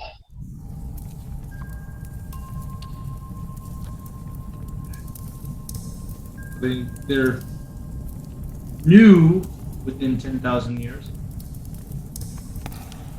There might have been 226 fewer books than I mentioned.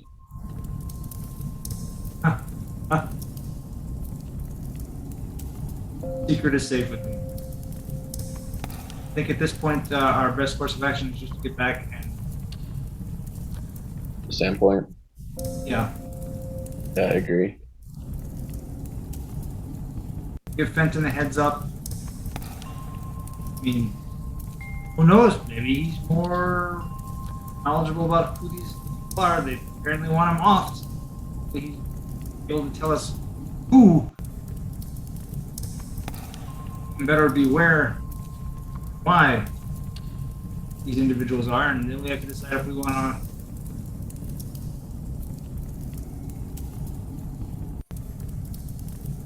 Yeah, it's worth trying. We don't have any other great leads at this point, so. Oh, maybe for being presumptuous, but with the amount of knowledge and magic you have, would this library have a way of telling you or teaching you how to find Gendrick's uncle directly? Could we prevent his uncle from being taken by maybe putting him in Fenton's care directly?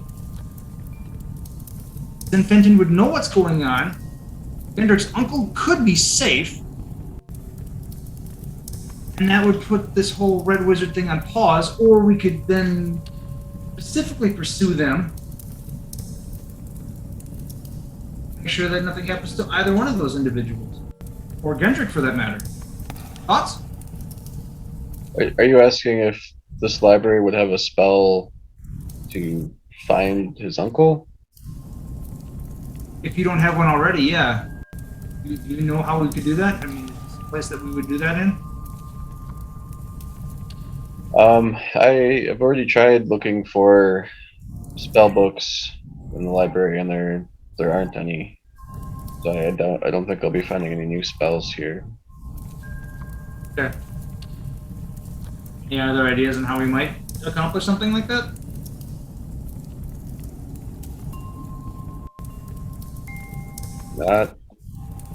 No, not at the moment.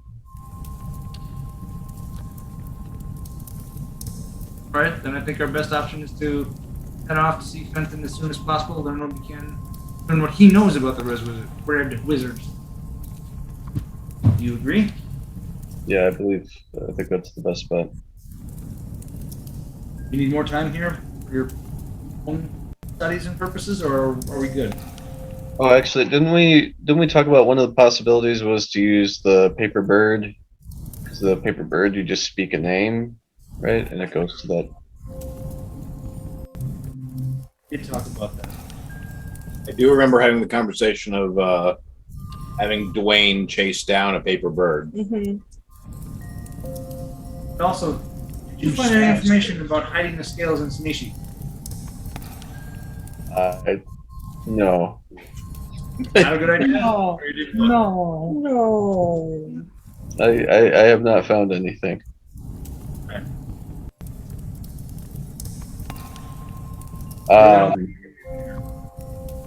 This is probably a DM question. So I'm looking at the parchment bird. It carries a message.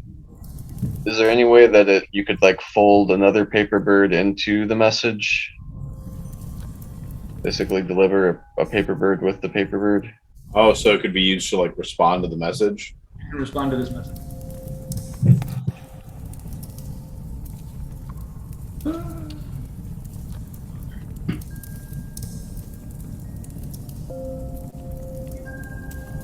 Let me just real quick read the paper bird.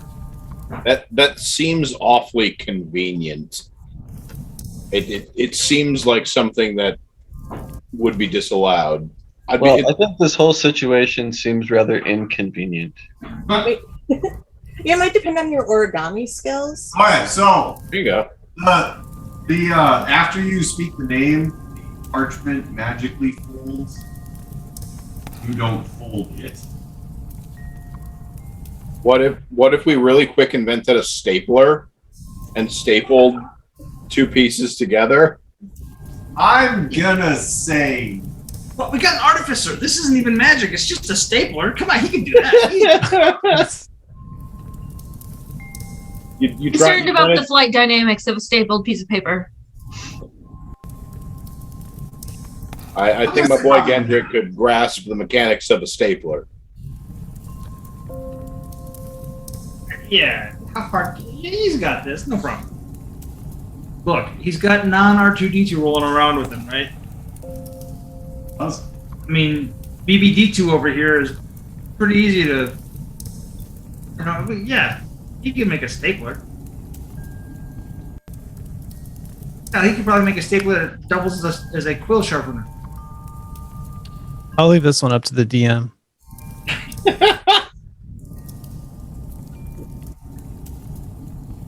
Back on track. probably. Yeah, I would think sometimes perhaps combining simpler magic items can lead to unexpected results. In this case, I would say we'd be best to stay away from that. It's likely it would prevent the bird from making its destination.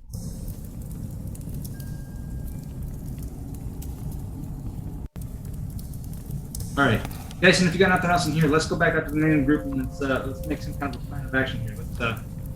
Let's move forward. Good. We rejoin the rest of the group.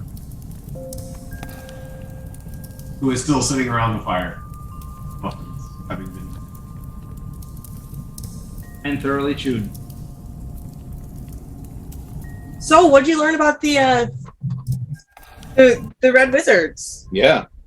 Like 625 books. I bet there was something to go off of. Would you believe it? All of them were about different organizations. You could read that many in. Wow. You are smart. I didn't say how big the 625 books were. Still. Even 625 pages in 2 hours. Okay. The information we're looking for is apparently not here. We need to move forward.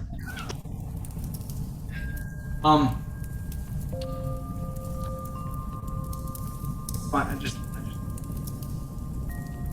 Okay, we're trying to. Fenton. We need to get to Fenton. We sent a paper bird to give him a heads up, but we should ourselves be going there. We also. Hendrik, you said you don't know where your uncle is? I do not. There we get. It's I'm likely. going- Well, I believe he's likely in the being not obtained, imprisoned by the Red Wizards themselves. So if we find the Red Wizards, we may likely find my uncle. Then my suggestion course of action is we send a paper bird to Fenton, let him know about the Red Wizards, hit on him 2 weeks from yesterday. Ask him, let him know we're coming. Ask him if there's much information on their location as possible. Do you have a name? Of course you have a name. What's your uncle's name? Maybe he knows where this individual is at, or can put out his.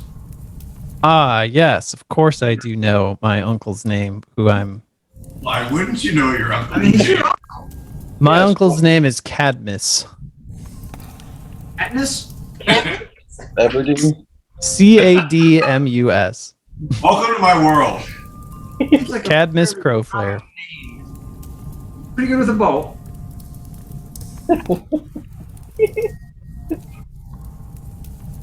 You like mine. So, Gendrick, forgive me if you mentioned this already, but I'm just spacing it with everything that's going on right now. How are you supposed to, say you kill Fenton?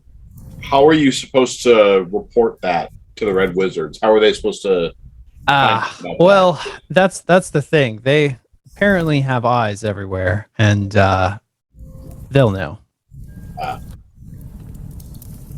It's likely, for as far as I know, could be some sort of magic observation device. It could be some kind of observer who lives in Sandpoint, for all I know.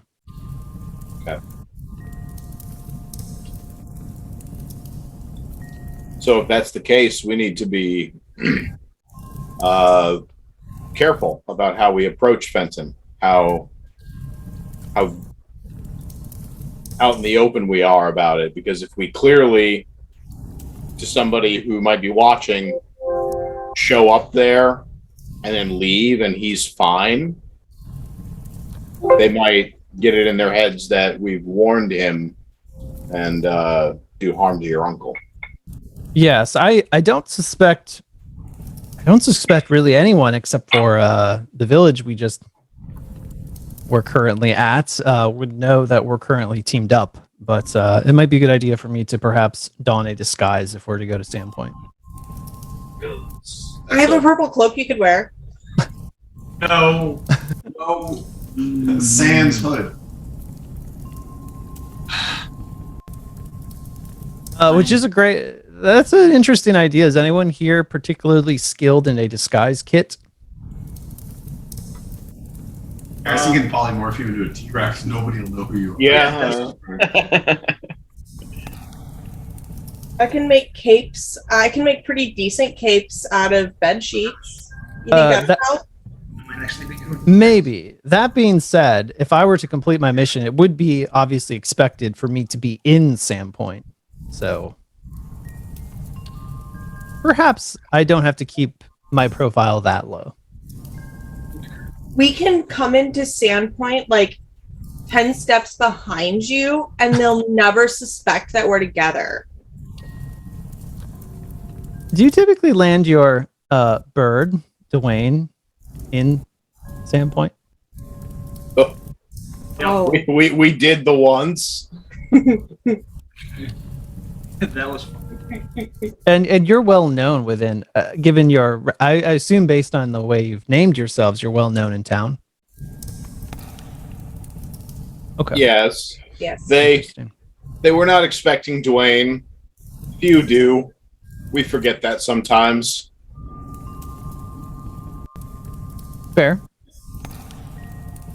That's been what? 3 different. Yeah, I think it's a. It's like having Dwayne fly overhead. Just every fucking time we're just like, hey, it's cool. It's just Dwayne. What? What's a Dwayne? He's with us. It's fine. I can't say many are comforted by the sight of a giant winged beast flying over their heads. I don't know. He looks pretty good to me. Nobody expects the Rock. No one expects.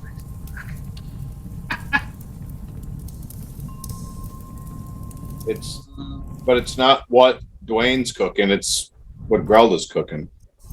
Nothing. The number of face palms, the simultaneous face palms.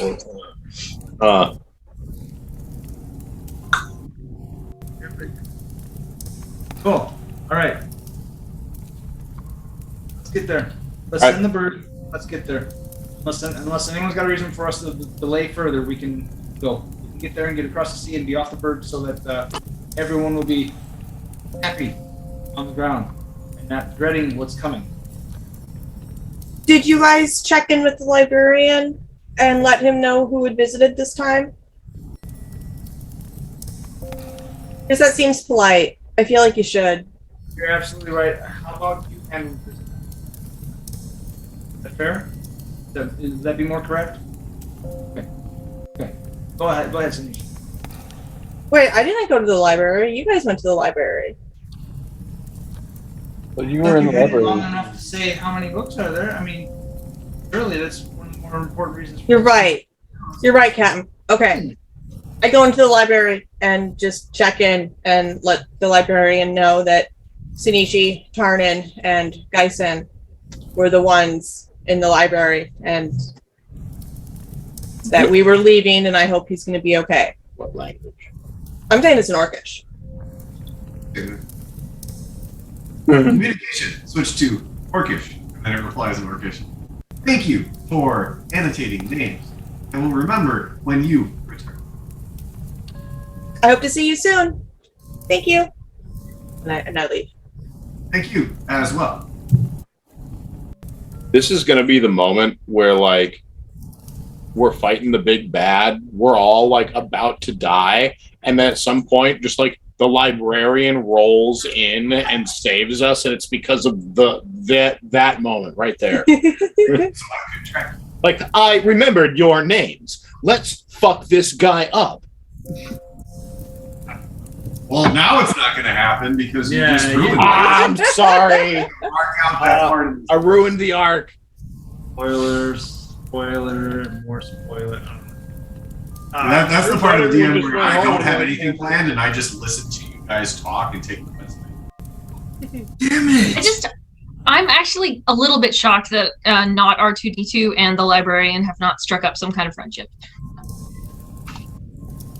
I mean, Well, Kendrick, technically, He's not in standby R2D2 mode. doesn't really have a personality. Yeah, and not R2D2 is also really more more like a remote controlled drone. More like Doesn't- an RC car than an R2. Yeah, Grelda don't know that. true. I don't know a lot of stuff in very aggressive ways. I can imagine you guys like walking down a hallway and Grelda just trying her best to have a conversation with not R2D2 and getting very frustrated that it's not responding. And before Gendrick can say anything to her, Tarnan grabs a hold of his shoulder and says, No. He really doesn't understand the difference, and I quote, between woolly woot and biddly boot magic. Just leave it alone. Fair enough. Alright.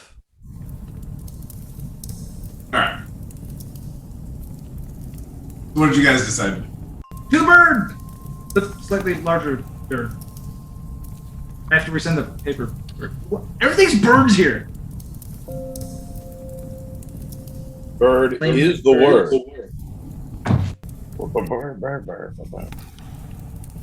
Peter Griffin comes out from Don't behind you the know bird, about the slaps you. bird? Alright, so what are you doing? Paper bird. Whoever's got one, please send it to Fenton. Let him know immediately. Paper bird. Alright, so who still has paper birds? I don't know, do you? I don't D&D know. Beyond will tell you. I supposedly have one. I mean, it's possible that I didn't update my inventory at some point, but I have one in my inventory. I believe Grelda has used all of the ones that she had, so I'm going to say Grelda has no more. Bird, I hate you. Bird.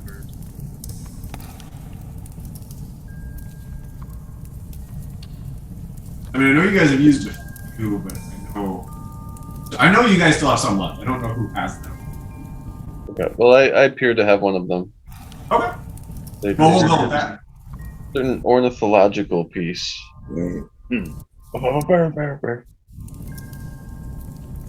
Alright, so Geisen pulls out his final paper. And what do you write on it? I don't really remember what we were deciding to send to him. Arnett said we need to warn him that the Red Wizards are after him as a trying to have a hit on him in 2 weeks of yesterday.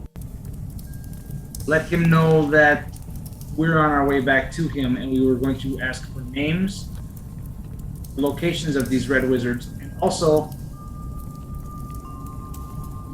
if he could find out where Gendrick's uncle, and he said the name and I forgot. Gendrick, what was his name again? Cadmus. Cadmus Evergreen. Okay, fine. His name is Cadmus. You got me. Oh no, everybody has a nickname. Yeah. Okay. Every NPC has their own nickname. Ask about the vacuum cleaner, Oric. Or Colonel Macaroni. Colonel Macaroni. Or Dwayne. Or Mark. Okay, look, I'm real bad at names, y'all. Okay? Alright. I disagree. That is brilliant. I like how you do names. Alright, so paper birds you can write up to 50 words. And there's plenty to get that particular point across. And then once you write it, you say the person's name and it holds itself. Are you done with writing the paper bird? Yes. Alright, so as you say the name Fenton, it folds itself in your hand into a bird and takes off. And as it's about 3 feet away from your hand, it immediately bursts into flames and turns.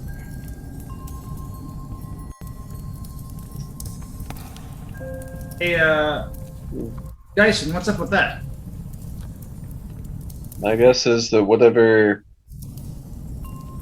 strangeness I've felt here, some sort of magical field must be preventing magical items. I don't really know. Alright, let's get out of this cave. No feelings about what you might have perceived about how that happened? Anyone magically inclined? I'm curious if it's this location or perhaps some kind of not sure if it's possible to curse a recipient of a bird or not. I was thinking if Gyson's saying there's something wrong with this cave, we get outside, we try again, and if it doesn't work the second time, well, then we at least have a second chance, or second shot showing us that there's not the location that's causing the problem, else is. I know it's wasteful of a paper bird. So As long as we have another one, I would guess that it'll work outside of the cave, but I don't really have any way to know that for sure. Well, I'm pretty sure Geison's right, because why would Fenton, who is such a good neighbor, possibly have anything that would prevent a paper bird from reaching him? Internal monologue between the DM and Tarnin. I'm so dead.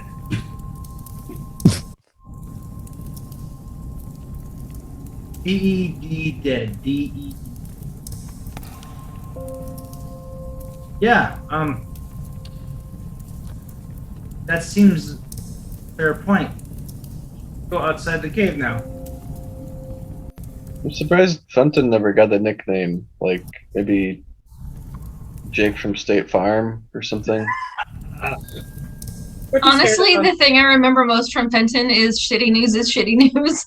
Like, Thank you for remembering that. Yep, he's the cookie eating guy from the card movie. Yep. Yep. The juice is worth the squeeze, and as they say. Okay, so Tarnin walks out then.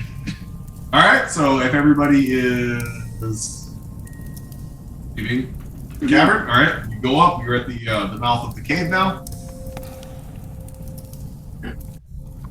Well, Icky will go and grab Dwayne. Okay. You call Dwayne, and he goes into his boarding hover. Prepare the dwarf! Does anybody have a paper bird left? I don't think I have. I thought I gave mine to. While people Shake look, my head as I wrap up the door, Frito. Thank you. I would like to point out, however, that like in our world, one of the only birds that can hover is the hummingbird, and I really, really want Dwayne to be just like a giant hummingbird. That's hilarious. That's it. Can you imagine the amount of noise that would make at that size? Can you imagine the aggression? Jesus Christ, we'd never you, get Jill. anywhere because it would attack everything that moved. Yes, Can you you are imagine correct. It would be demolished. the amount of sugary water that thing would have to drink from your bird feeder? No. It's a magical construct. We don't have to worry about that. Well, does anybody have any paper birds left? I don't think we have any paper birds left. I don't have them marked in my inventory. I've never been the one to do messages somehow. Almost like you guys don't trust me or something. I thought we split them up amongst everybody, but You did. I know Grelda had some, which I know she's used. Yes. Icky had some because I know he gave one to Grelda's former teacher in Whistledown. And Icky used one to warn the monastery. Yeah. So I'm trying to remember how many you guys had. Because that's the thing is like, I would honestly be surprised if I had been diligent and marked off all of the paper birds as I used them, but maybe I did. It was like 2 years ago. It was a while ago. I turned to Icky. Would you be able to find some sort of bird around here? Icky gives you just kind of like a confused, somewhat incredulous look, and you're like, No, a real bird. Yes? Like something small. Tarnin, how dare Tarnin, really? Wow. He's a person. He's not a bird. He's not a real boy. I am a bird. In bird culture, Tarnin, that is what is known as a dick move. You mean a cloaca move? Is that what you're trying to say? So I mean, like, I assume that there are some like local, just birds, in the area.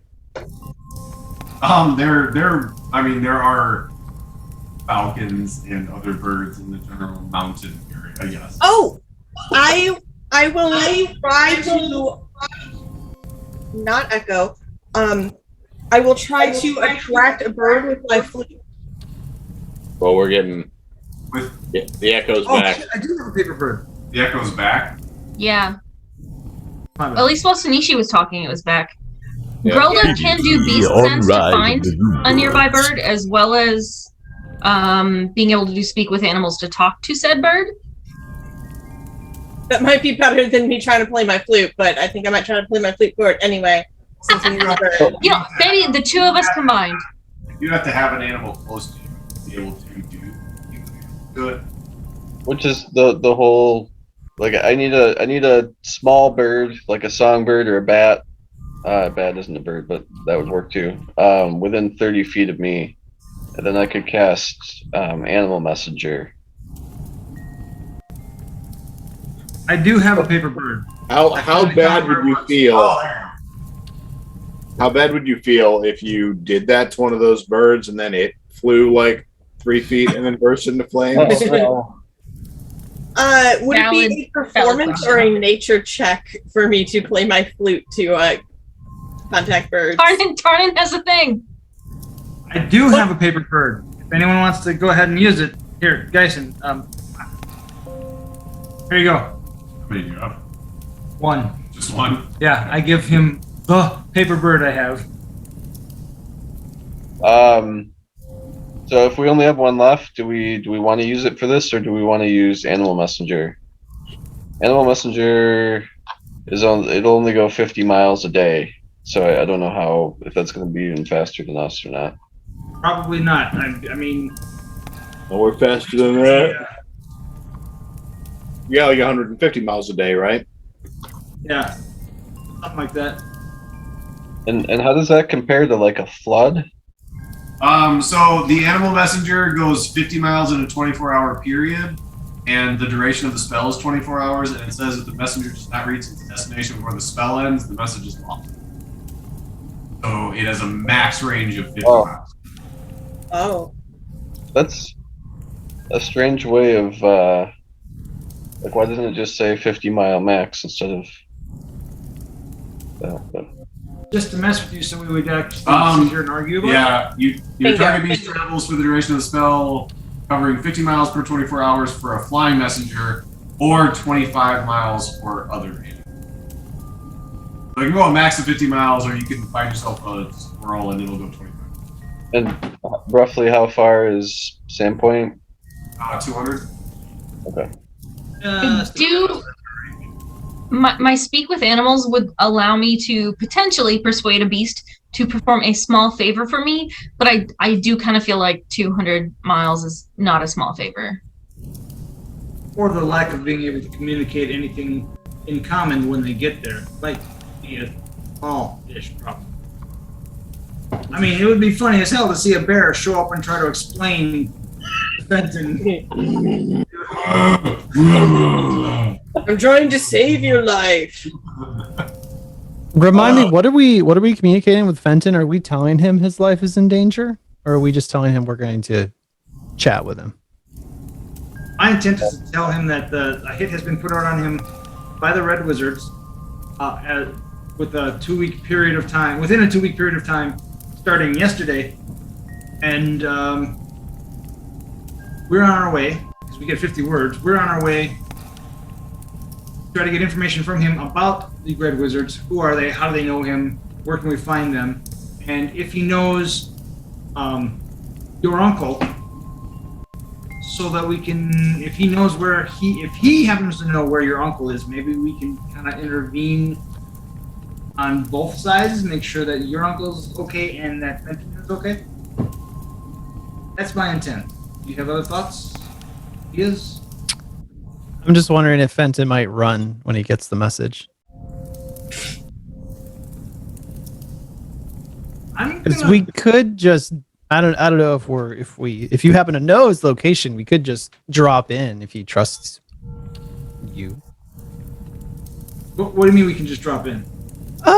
So rather than informing him ahead of time.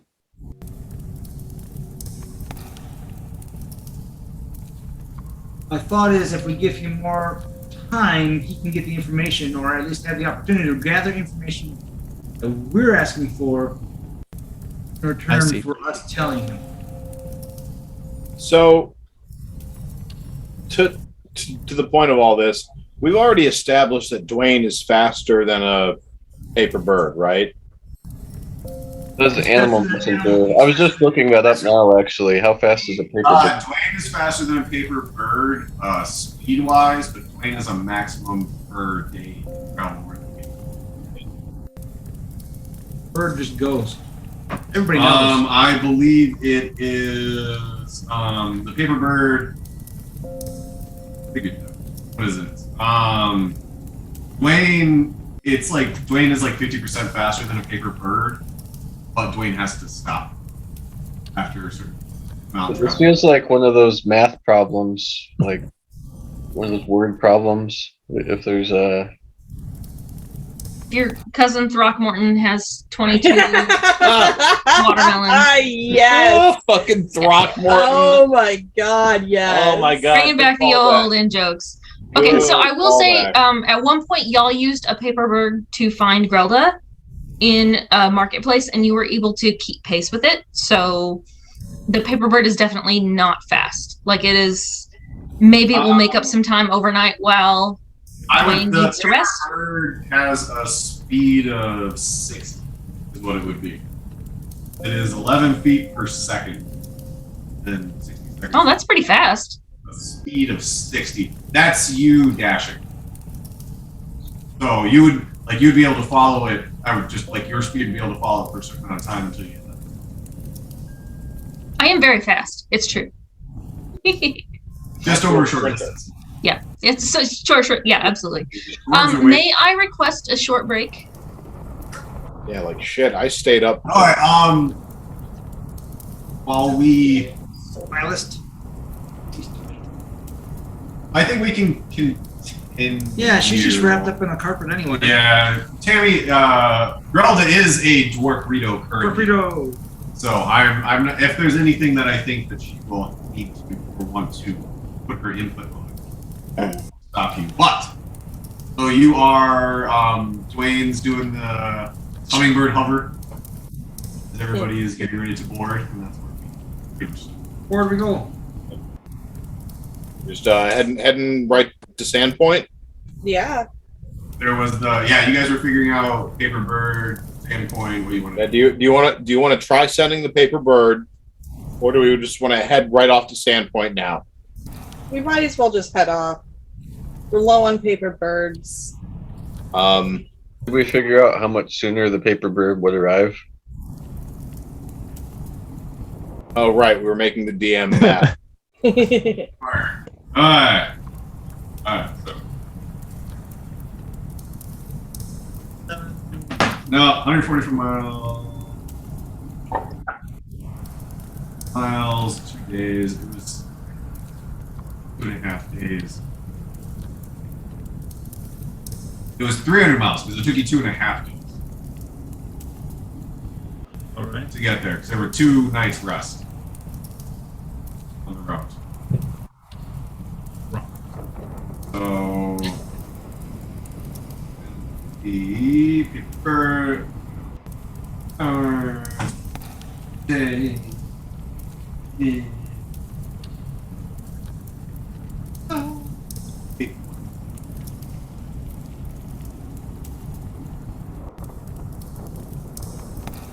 the paper bird would be able to make it there in a day and a half. You got to take just over 2. It's like 2 days. I think it was like 2 days and 40 miles. You just could not make it there. So it would make it there in the neighborhood of 12 to 18 hours. Well, we don't really have reason to believe that his life is in imminent danger, right? Otherwise, why ask Gendrick to do it? Well, I mean, the guy who's trying to kill him is only 18 hours behind him.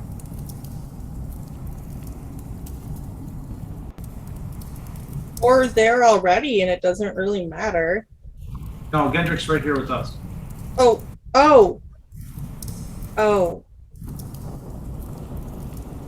Right. Gendrick, you're not trying to kill him, right? We're just trying to figure this crap out. I feel the best outcome would be no one dies, and we instead take care of these wizards. That's Yeah, my but- intention. I want you to clarify. Plain, common. When you say take care of, the Red Wizard. What are you envisioning? Kill him. To put simply, yes. I say we end the scourge that is these red wizards, because trust me, they're up to no good. They're responsible for the deaths of many innocents. Or we dye all their robes yellow. Yes. Okay, We'll so convert them into the pink wizards, and then we can call it a day. You don't know where they are for sure, so we can't just go keep them head on.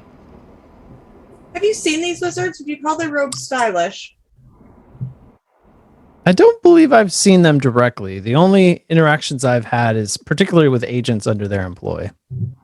Okay, well, when we find them, if we could try to keep one of their, ensembles. I like it. Packed. Could be handy for multiple reasons. Sinishi's a bit of a collector. I'm sure we can arrange that. For all I know, they don't even have red robes, but Well, that would be I guess we'll find out. That would be completely fucking ridiculous and just absurd. They have red robes. So is our best bet here? We're trying to find these red wizards through Fenton. Is that what we're thinking? Yes, so far. All right. Well then, I mean, if you feel like it's worth warning him ahead of time, okay. But it sounds like we're the threat, or at least Gendrick is, in theory. So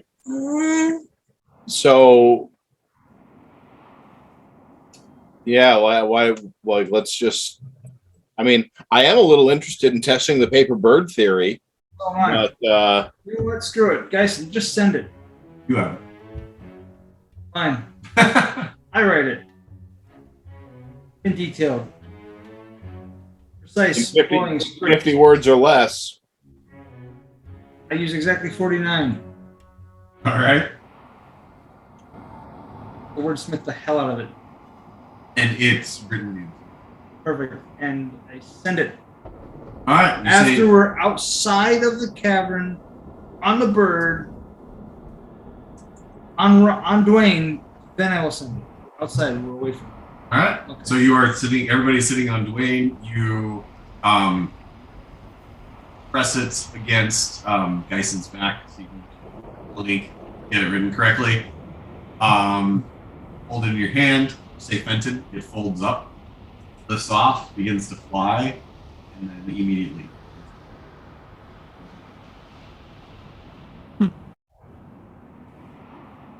Fenton's hidden from magic. Hey, Dyson, you're trying to send a spell. Fails, right? If you're trying to send a spell to somebody who's hidden by magic, from magic, Yep. What happens? My guess is that it burns up and crumbles.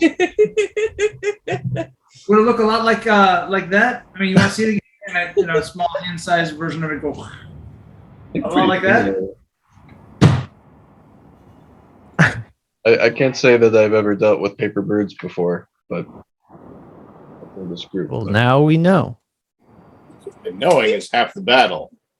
The other half is 25% blue lasers, 25% red lasers. Let's go. Let's go. All right, so let's head to Sandpoint, huh? All right. There will be. Again, for the sake of brevity, there will be 2 nights rest. Is there anything that anybody wants to do or wants to happen during those restful evenings or during the night round? At some point, Icky would just approach Gendrick and just basically it's like be like, hey, so I know this can't be easy for you. And if there's anything else, if there's anything you want to talk about this particular situation, I'm an open ear. Otherwise, I'm happy to just kind of be along for the ride to kind of repay the favor. I really appreciate you coming along with us and helping to secure Curse the Ball. And I want to let you know that I'm here to help you however I can. Well, old friend, it's much appreciated. I'll definitely be in the debt of your crew here. Well, I believe I will be. I certainly am. As far as talking more about the situation that has befallen me, I think we'll just have to see how the next few days go. But for now, I think we're doing everything in my power, so at least I can know that over our next 2 days of travel. 2.5.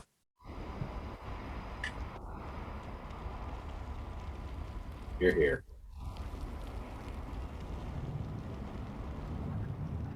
That's all I've got. We'll say that happens during one of the watches. Anybody else? Anything you want to do? Anything? Any conversations you want to have? Anything like that during the travel? I'm gonna have a kind of weird, lingering dream of a homeless teacup. Like wearing rags, sleeping on sleeping in an alley. Yeah. Like yeah. Chip from Beauty and the Beast. Yes. So it's what I'm envisioning is that really sad episode of Futurama with the dog. Oh, don't bring that up. Oh, with the Oh, Come back to what's happening. No. Sinichi's living a dream. That's something we'd never speak of. Oh. That's Everybody hey, on this team is gonna start crying. we left the teacup. Oh no. No, the teacup was given to Hool. It was given to Hool, but Yeah. it's you know, Well, so it's Sinishi's just stuck with me apparently. She didn't like set it down outside the door and say we'll be back. I'm imagining Chip from The Beauty and the Beast now.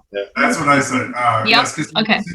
Sinichi Thank said- you very much for the extended break. My great uncle passed away this weekend, and my mom is not handling it super well. So she just got back from going and like visiting family. So I wanted to touch base with her. So thank you. yeah, no, of course. Sorry to hear that. Condolences. Do you need more time? No, we're good. We're good. I'll touch base with her after we're done here. All right. So what I was saying, Sinichi is having a dream of a homeless teacup who looks like Chip in a dirty alley, side trash can. Is this like the little match girl kind of scenario? Yep. Ouch. And just now that you're back, is there anything you would like to? It's on the trip from the mountain, from Hollow Mountain back to Sandpoint. There's 2 nights rest. Is there anything you want to do? Any conversations you want to have? Anything like that during that time? And just to tell you, after that first night, I am definitely squeezing the Dorfrito notably harder. Why? Why are you doing that? Because of the dream, because of the teacup dream. You don't want to lose Grelda the way you lost the teacup. Oh my god. That's fair. I get it. Actually, she honestly probably would, because there is a little bit of time. So she would spend some time looking for like herbs for cooking.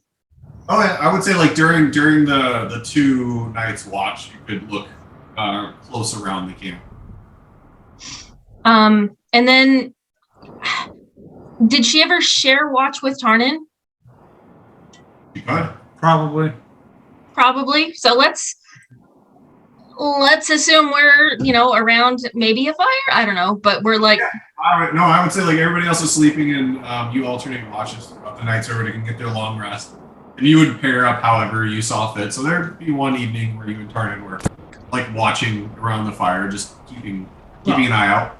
Just for future reference at any one of these points, in Tarnin's mind, we've got 3 primary fighters.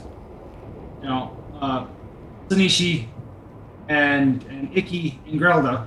And we got 3 not so get in front of people, kind of stay away because they're squishy, which would be Tarnan, Geisen, and Gendrick. So it's kind of like Tarnan saying, okay, I'll stay with the dwarf, and the big bird is got the little guy over there because they won't even see it. They'll just see the big bird. And then you got the big orc with the other guy. So, I mean, yeah, that's kind of, in his mind, that's how the Watchers go, is 2 and 2 and 2. So unless someone argues or complains, he kind of pushes that every night. I would like to argue about it for the next 20 or 30 minutes. Sounds right. Okay. But let's simplify it and just roll for it. No. Okay, I'll roll I got a 2. 4. 6? No, I'm not I rolling. think that means What? we have to completely rehash how the You gotta start from scratch. What did y'all roll? Did you each roll a d20? Yeah, I rolled the d20. I rolled Is a there an D6. inspiration card in our list today? Because crime and Netley's. That's bad. That's not good. I rolled a D6. So, I rolled the 20. oh well, I'll roll a 20 if that's what you want. I mean, Well, that's what I rolled. Okay, We'll- I don't know what I missed. We'll turn but the this whole- bird ride into a fucking bridge yet. all right. Let's I just assume that one of the 2 nights, on one of the 3 watches, Grelda and Tarnan are sitting there on watch. Okay, I'm so sorry. I just Should be. I'm sorry. I looked at Discord and someone said the Rock Morton, and I died a little inside, but in a good way. Okay, so Grelda and Tarnan, I assume everyone else is probably asleep. Like if they're pretending to be asleep, that's not really. Let's be real. Grelda's not subtle, so she wouldn't care anyway. That's probably true. Yes. So she would hand a flask of RP liquor to Tarnan. Thank you. How are you?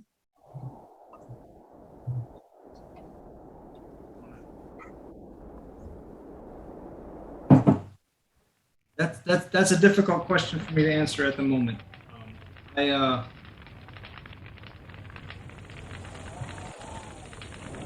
Not sure. I think one of you guys just started on fire. Go back to sleep, guys, and I got it. It's okay. Yeah, guys, and you're probably sleeping as far away from the fire as possible already, so you're probably good. Hearing about teacups. What is happening with? I'm switching maps. You guys keep doing it. Okay, there's like a London fog colored block. I don't know.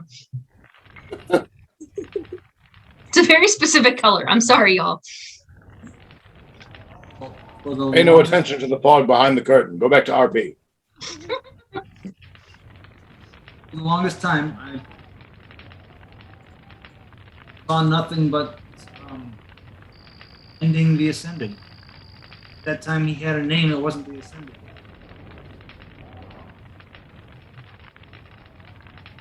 Now that he's gone, he's done. I'm done. I really intended to. I intended to be done at the end of this. It's taken me a minute to get my bearings on after 5 years. There was no after. I'm so sorry. I missed like all of that. There was like an audio blip.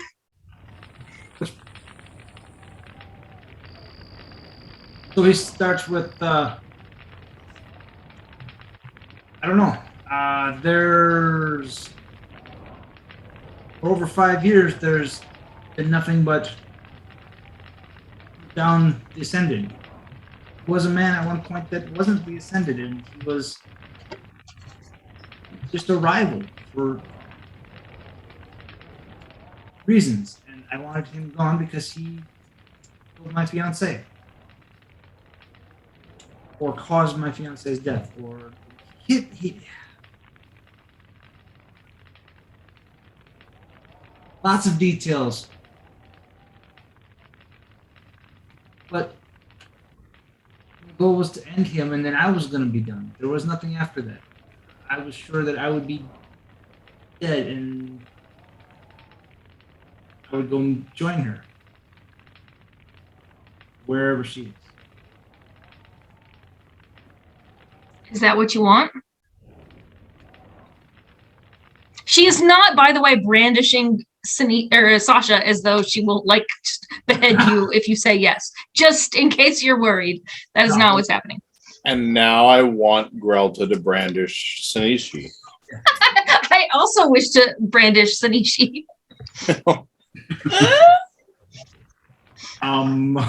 Double strike with one weapon? Is that technically how that works?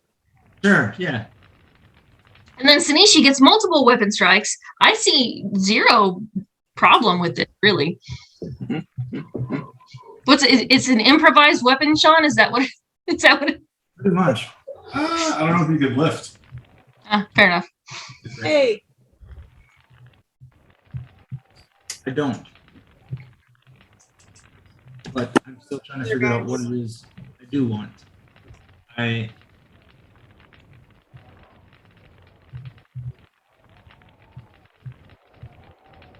didn't see past his destruction. I thought it would be my destruction, and I thought that even if I won, I would. I didn't know that there would be anything left of me at the end of that. Does that make sense? I thought this would. A lot has changed since I've met you. All of you. I mean, I just confided in Geisen that at the beginning of this, I claimed, without right, I claimed leadership of this group because I knew that I couldn't get to where I needed to be to end the Ascended without you guys. I would have gone anyway.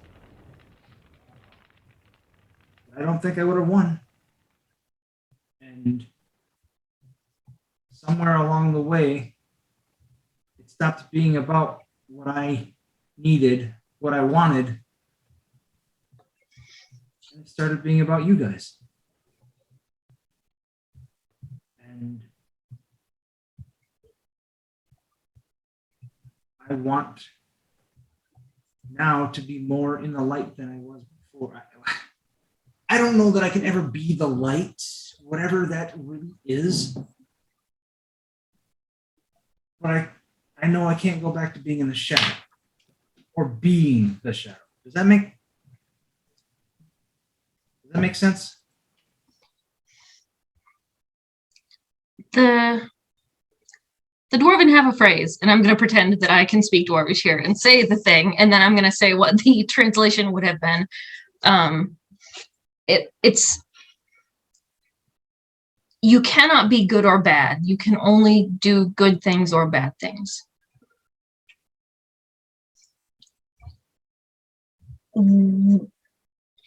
Humans seem to value a feeling of being good or being bad. Like someone is either good or evil based on their actions. And dwarves don't think that way. We think the actions you are doing determine what kind of person you are. And it's not, are you a good person? It's, are you a person who is doing good things? Or are you a person who is doing bad things? And at any point, you can change your mind and do the other kind. And you can do the other kind without needing to. But there isn't just the dark or the light. There is only what you are trying to do.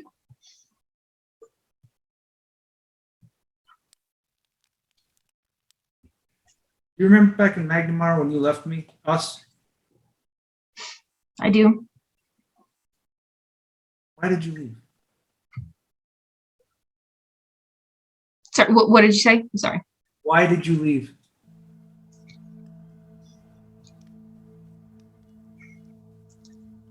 It's similar to what you said. Like when this all began, we didn't have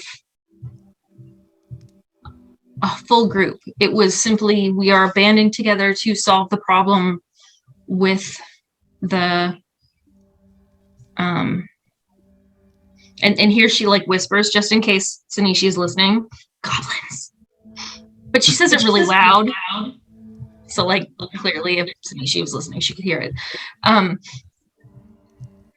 And somewhere along the way, I realized this isn't just a group of people thrown together to solve one problem. We could be so much more than that. And I had to decide whether or not I was willing to give up who I was in order to accomplish the larger goals, or if I had some boundaries that I would not cross, that I felt like we were crossing. And I wasn't wanting to ask the group to change who they are and who they want to be. But if I was going to continue with the group and make this be something more than just an accidental combination of strangers, that I knew what was okay and what wasn't okay as far as what I was willing to do.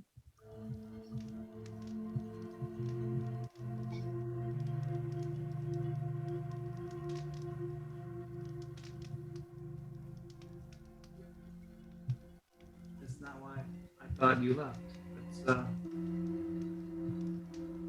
I'm sorry, I missed all that again. Your microphone is failing you, Bill. That's not why I thought you left. Why did you think I left? Because, well, in small part because of me. Because we were doing we were going about matters in a much darker, not good way. I mean,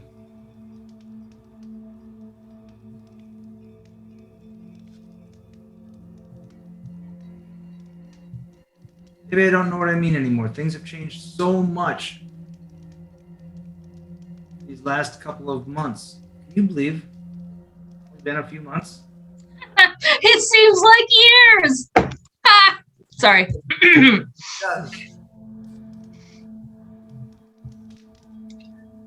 I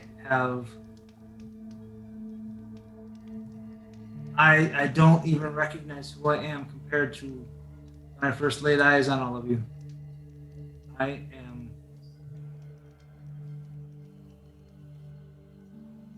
so different. My goals are so off what they were. And I am grateful for all the things I have learned from you guys.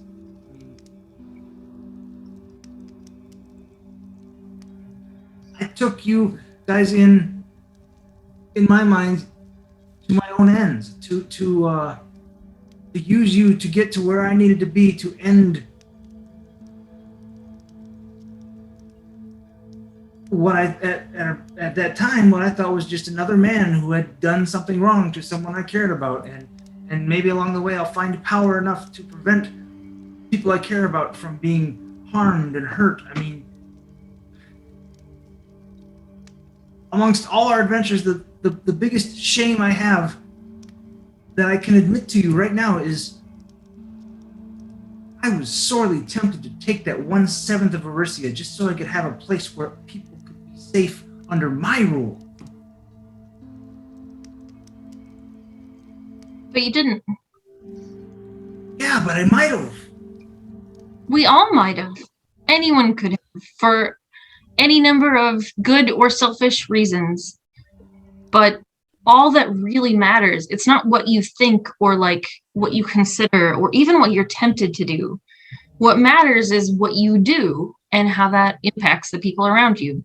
And you may not respect who you were when I met you, but regardless of what prompted your actions, everything that you have done since I've met you, for the most part, actually, you know what? No, all of it has been for someone else, to help someone, to fix someone. You dive into danger and coordinate a flood evacuation. We've all changed from where we were. And I don't know if all of us know exactly at what point we did decide to change. But for me, it was when everyone came and said, you can't leave. You know, when I offered to say, these are my boundaries, and everyone respected those and said they were willing, keeping me was worth it, was the moment when we stopped being a group of random strangers and started being a group of people with a purpose.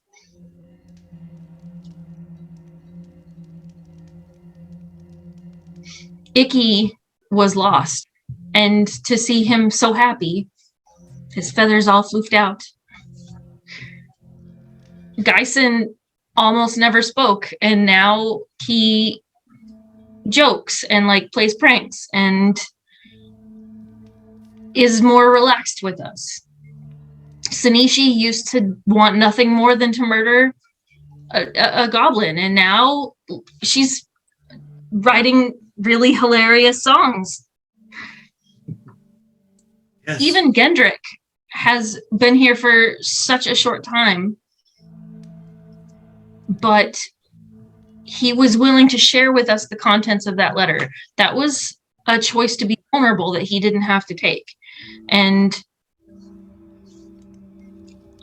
I think we've got something here. I think it matters. I think it's important. And it's worth trying to figure out not how can we live together for the next week, but how do we respect each other and give each other what we need, because we're all so different. You know, I'm a dwarf. You're okay. At this point, she would probably remember. Does Tarnan identify as full human or full like? Tarnan is a half elf, but he has never identified as either. Okay, because I remember him saying, well, you know, like half and half, and then so that makes me a whole something. So maybe. But, okay, just to refresh you, what Tarnan had said was, his mother came from a human and an elf, and his father came from a human and an elf, so they were both half elves. But I'm the first true half elf because I came from a half elf and a half elf. Gotcha. And there's none of us that came from even a remotely similar background, so there's going to be things we need to learn about each other and things that we need to figure out to make this work. But I think all of us have gone past the point where this is just an idle group that we joined to solve one problem.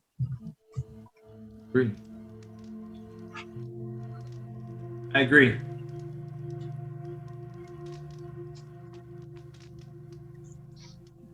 I wish I could say all that in like a really bad Scottish accent, but I'm just not capable.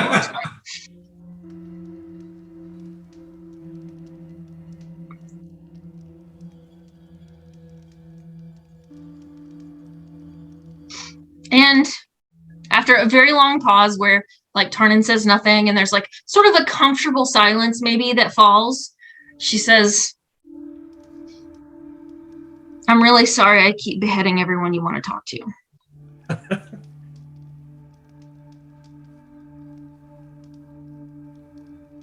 Honestly, I'm not really that angry about it. Anymore. You were. Oh my God, you were. You were so mad. She doesn't say that, but and mentally she's thinking it. She doesn't say that? Oh, okay. I'm not mad about it. I mean, that's come to. I mean, Maybe it's better that way. Maybe it's less trauma for them and still serves a better purpose. I don't know if that makes sense.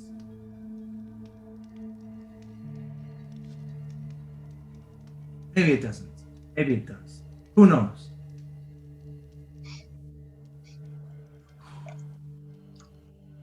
Every time I do it is to stop them from hurting the people around us. And that is like the both the non-character and the character response, because for me it's like, oh no, if I don't murder them, maybe they will hurt someone else. And Grelda's like, must kill. So it's all like one package. So I'm trying to figure out what's next, because the Ascendant is dead. I know I will not abandon this group. I am going to do everything in my power to be the leader that I claim to be and I think you guys deserve. So much is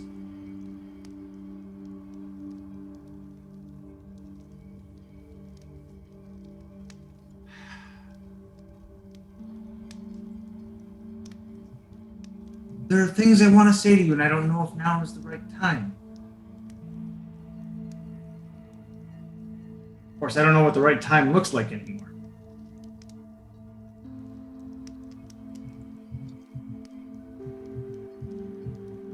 All right, this is a quick break between character and real world. Tammy, are you good with Arnon talking to Grelda about what we talked about once before?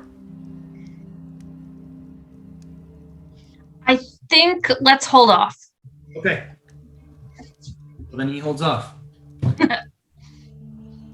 So let's just say that in like maybe he was considering it and then she spoke up and said, what comes next is the hard part, because the hard part is when we're not desperate to stick together, we're all choosing to stick together, and we need to figure out how we turn this group into a family. And I'm used, and this is her sort of like she definitely seems awkward because she's saying something that she's like kind of uncomfortable with. Like in Dwarven society, we live with like an extended family. Like I am so used to being surrounded by so many people who are like me and related to me and love me and care about me, and we argue and we complain and we have problems and we solve them, and I am one of 16. I have 15 brothers and sisters. Sounds amazing. I cannot imagine what that would be like. It's noisy. I mean, I have a Sanishi. Oh, I have a couple of siblings who are about a third of what Sanishi is. So I'm getting close. When I living with Sanishi, understanding her, watching her change and grow is kind of like what you're saying with like 3 of your siblings. Interesting. And not everyone does. Sanishi is special because she does constantly grow and push to learn and be better and do the right thing. I respect Sanishi so much. I don't know if she can hear me, if she's pretending to sleep or not, but she would hear that if she did. But like, I am so used to being surrounded by family and people who are like me and who understand me. And it's hard to be here in the human world. Like this was my first foray outside of a place that's mostly filled with dwarves and not halflings. Come on, brain. Gyson, what are you? No. Gnomes! I was thinking halflings. That's not right. So yeah, like it's big. All of the rooms are big. The sky is so big. And instead of just delivering my beer, I ran off on an adventure, and that has turned out really well for the people of Whistledown. But it's still scary, and it's still very different, and I'm still very alone. What? How are you? 16 total children. I get it. 15 siblings. Okay. I understand. I think I understand. And we live so much longer than like so many species. Like humans, they die so fast, and they grow and they like age, and then they're done. And I'm only 45. I can't even imagine. Like I'm so young. I have so much left to live for. Wait, 45? I know, right? I seem older because I'm so. That's not where I was going. But okay, carry on. Huh. But I want this to work. We all want this to work. We all have a very, very strong and good purpose, and everyone cares about the fact that it is the right thing to do. But this is the hard part, because now we've gone beyond the initial stages, and it's like when you ask your third brother and fourth cousin to live in the same room with you, and you find out one of them just leaves potato chip all over the floor, and like one of them brushes their teeth really loudly. This is the hard part. Yeah, icky. I saw that. Loud teeth brushers, man, they're the worst. They're the fucking worst. Like, goddamn deal breaker. Right? Turn me into a goddamn neck breaker. I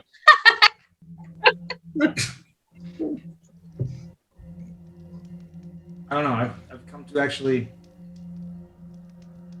You guys are so loud, noisy, and sneaking anywhere with you is just impossible. But I'm so sorry. But for a brief moment, Paddock popped in and said, "No, I'm very sneaky," and then he. what was he, sneaky? No, Paddock, go back to the horses. I'm sorry. And now when I'm on watch alone, I cannot imagine your snoring not being there. I cannot imagine Zanishi's weird cooing, gurgling as she makes killing motions with her hands. I'm sorry. I can't imagine. Don't snore. She does. She snores really super fucking loud, but she believes that she does not. So no, I don't snore.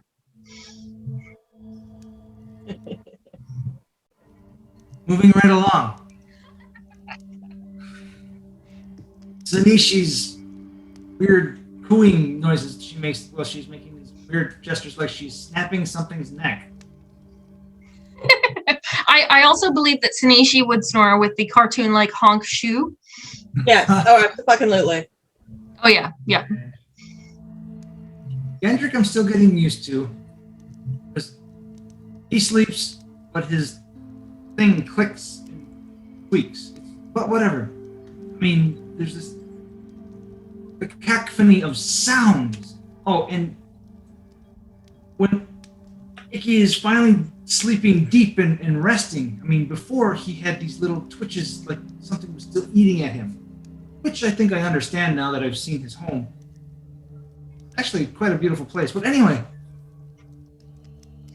now he's. I also want to point out, Grelda, the first time that we met the not R2D2, Grelda asked its name and then found out that like it wasn't actually like an AI, but she still is going to treat it like a person who is a member of the group. And so right now the not R2D2 has a blanket draped over it to keep it warm. Makes sense. I can't imagine being on watch without all the sounds, all the family that this is.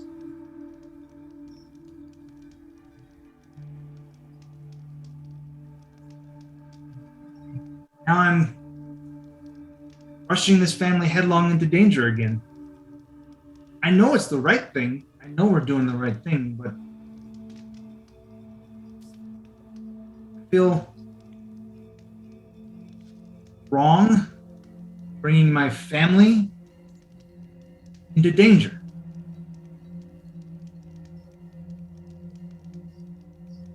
I know you said it's doing the right thing that matters in dwarven culture. The most Go ahead. the most important thing with family isn't protecting them, even though it can feel that way. The most important thing with family is respecting what matters to them. And if you think your 12-year-old niece is not ready to go off and start mining copper in the islands of whatever, that's not your call. You have to respect her decision, even though she's way too young and really probably needs an adult to go with her.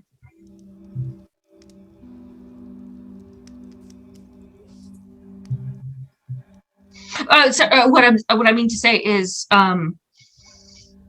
we're family, but we're not children.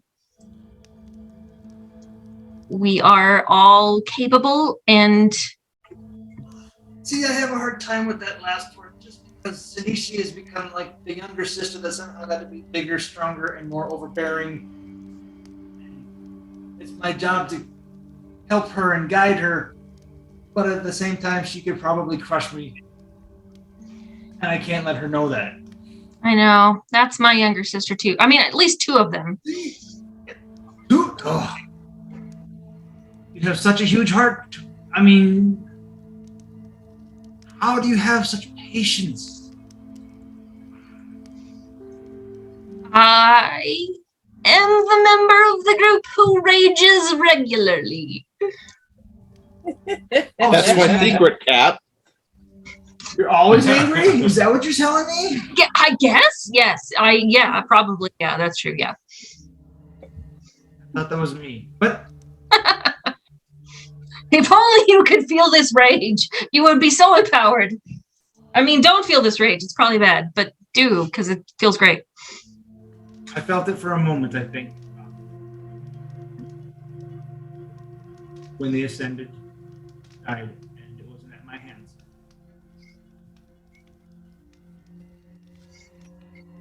Then it didn't matter. We're here, and we're moving forward. We have The path of a leader, the path of a leader isn't to avoid harm. It's to take into account what the people you lead want. Like when my nephew really, really wanted to go into the ocean and swim, even though we don't float very well, we tied a rope and let him go. That's what he wanted.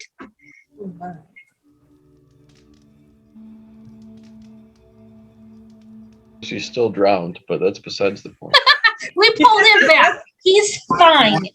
He's fine, but now he has a fear of the ocean that is a fucking healthy fear, okay? It's fine.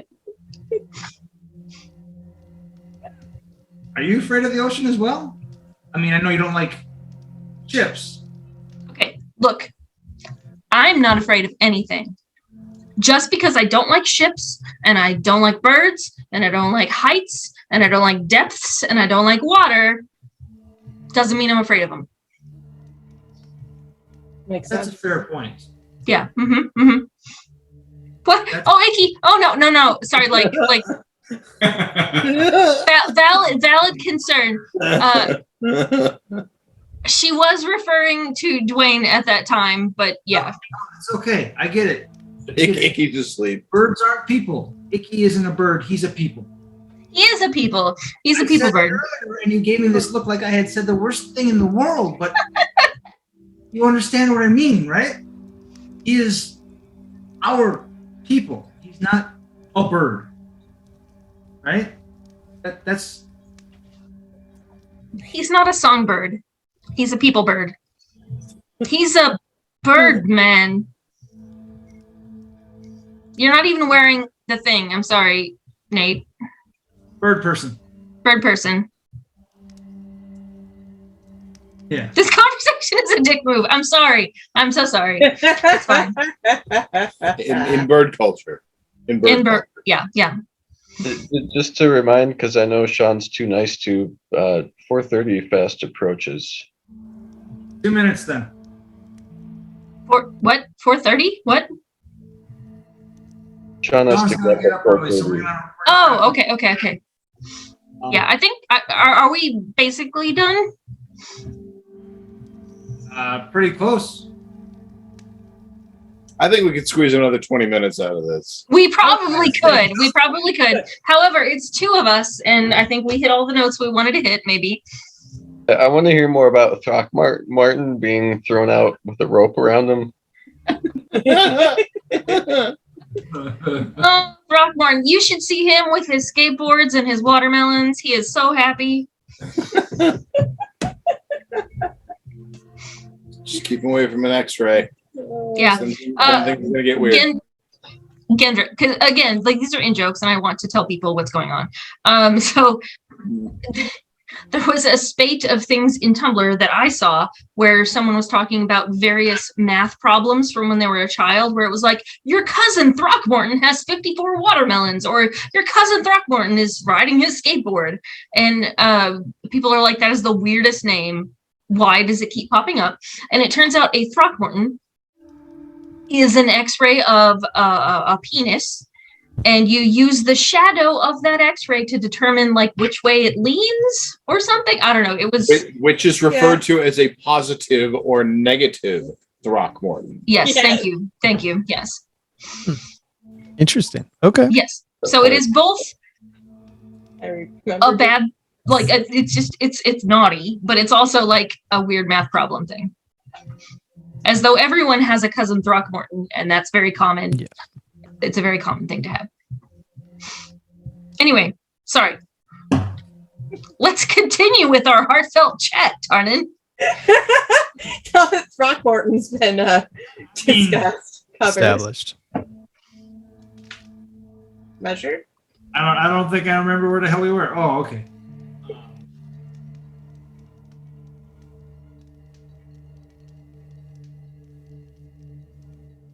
I think this is one of the few times you've opened up and actually said a few words to me. It's nice. Grilda pulls out yet another RP bottle of alcohol and like takes a giant swig and says, "Well, I'm not drunk enough yet." I'm sorry. Say again. You're not drunk because what? I'm not drunk enough yet Do what? to keep quiet. You get quiet when you're drunk? I have totally been reading that wrong.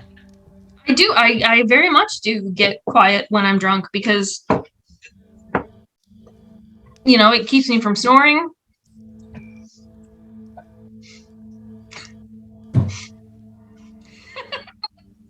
She has, by the way, historically been very, very quiet when she drinks a lot.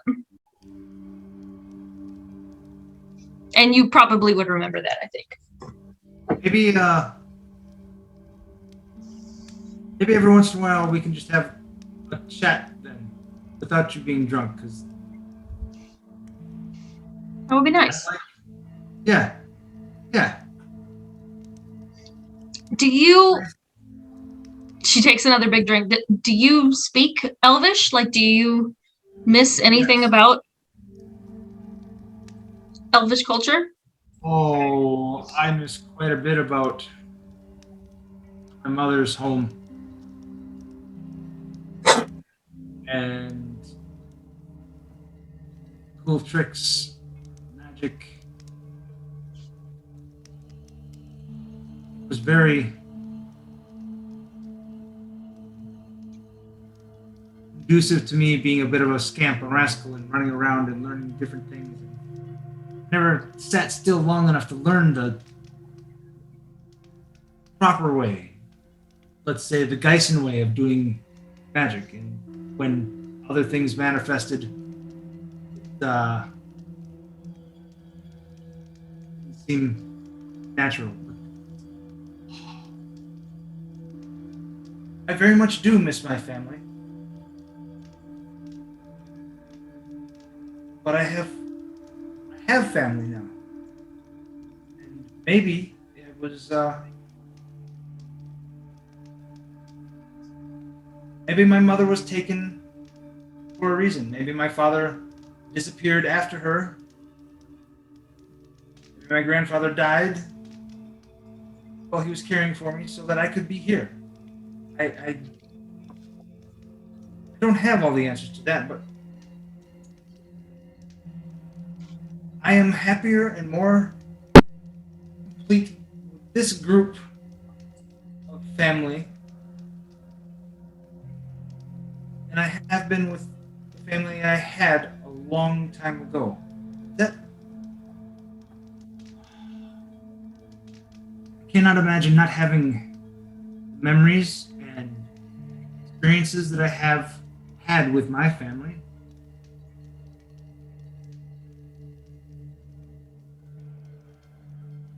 But I think I'm just as happy here with all of you. Finally. Grelda hands him the flask because that's her way of bonding. We're bonding. Thank you, Grover. I don't think I would have bothered to sit down and think about that had you not pointed it out. You have a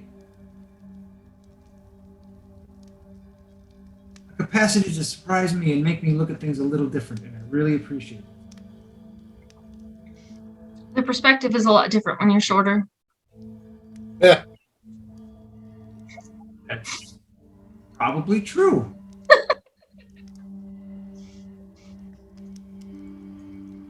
Yeah. Well, I suppose it's just about time to wake the others up. We should do this again. Yeah. Sweet dreams. Too. Good night, Grover. Good night. And she turns over and immediately begins like chainsaw snoring so fucking loud that it literally wakes the next group that's supposed to wake up. Morning. Good morning. Grover says good night. She loves you. Good night. Goodbye. She Oh, says a yeah. lot more than good night. Yeah. Hey, you're doing good, right? Just before you wake anyone else up, I need just 2 seconds of your time. You you sure you want to come with? You sure you don't want to go back home? Oh, of course. This is something that, I mean, I see now it's a path I was set on all those years ago. It's just right to see it through. And Garnet smiles and he says, I've recently been shown that conclusion myself.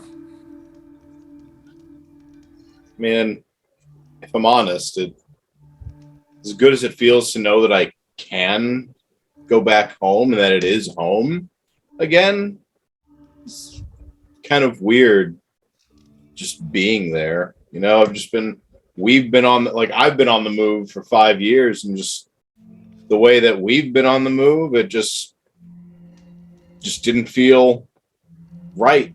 Felt like home, but not where I needed to be right now. Not anymore. We'll go back to it eventually. All right, man. Just wanted to be sure. I wanted you to know that if you need to go back, if you need to stay, we would understand. You've done a lot for all of us. We would support you. I appreciate Also, that, I but mean, Lanishi'd probably be pissed at you, but whatever. She's, you know. I appreciate it, but if nothing else, I like I said, I want to see this through, but at least in the moment, it's important to me to see Gendrick's situation through as well. I agree. It's always been dear to me, and the fact that we literally just dropped in on him and swept him away and brought him up all into this, and he just helped out without, so much as a real care for what it's going to mean for himself. So I think that's the least that I can do to see his uncle safe.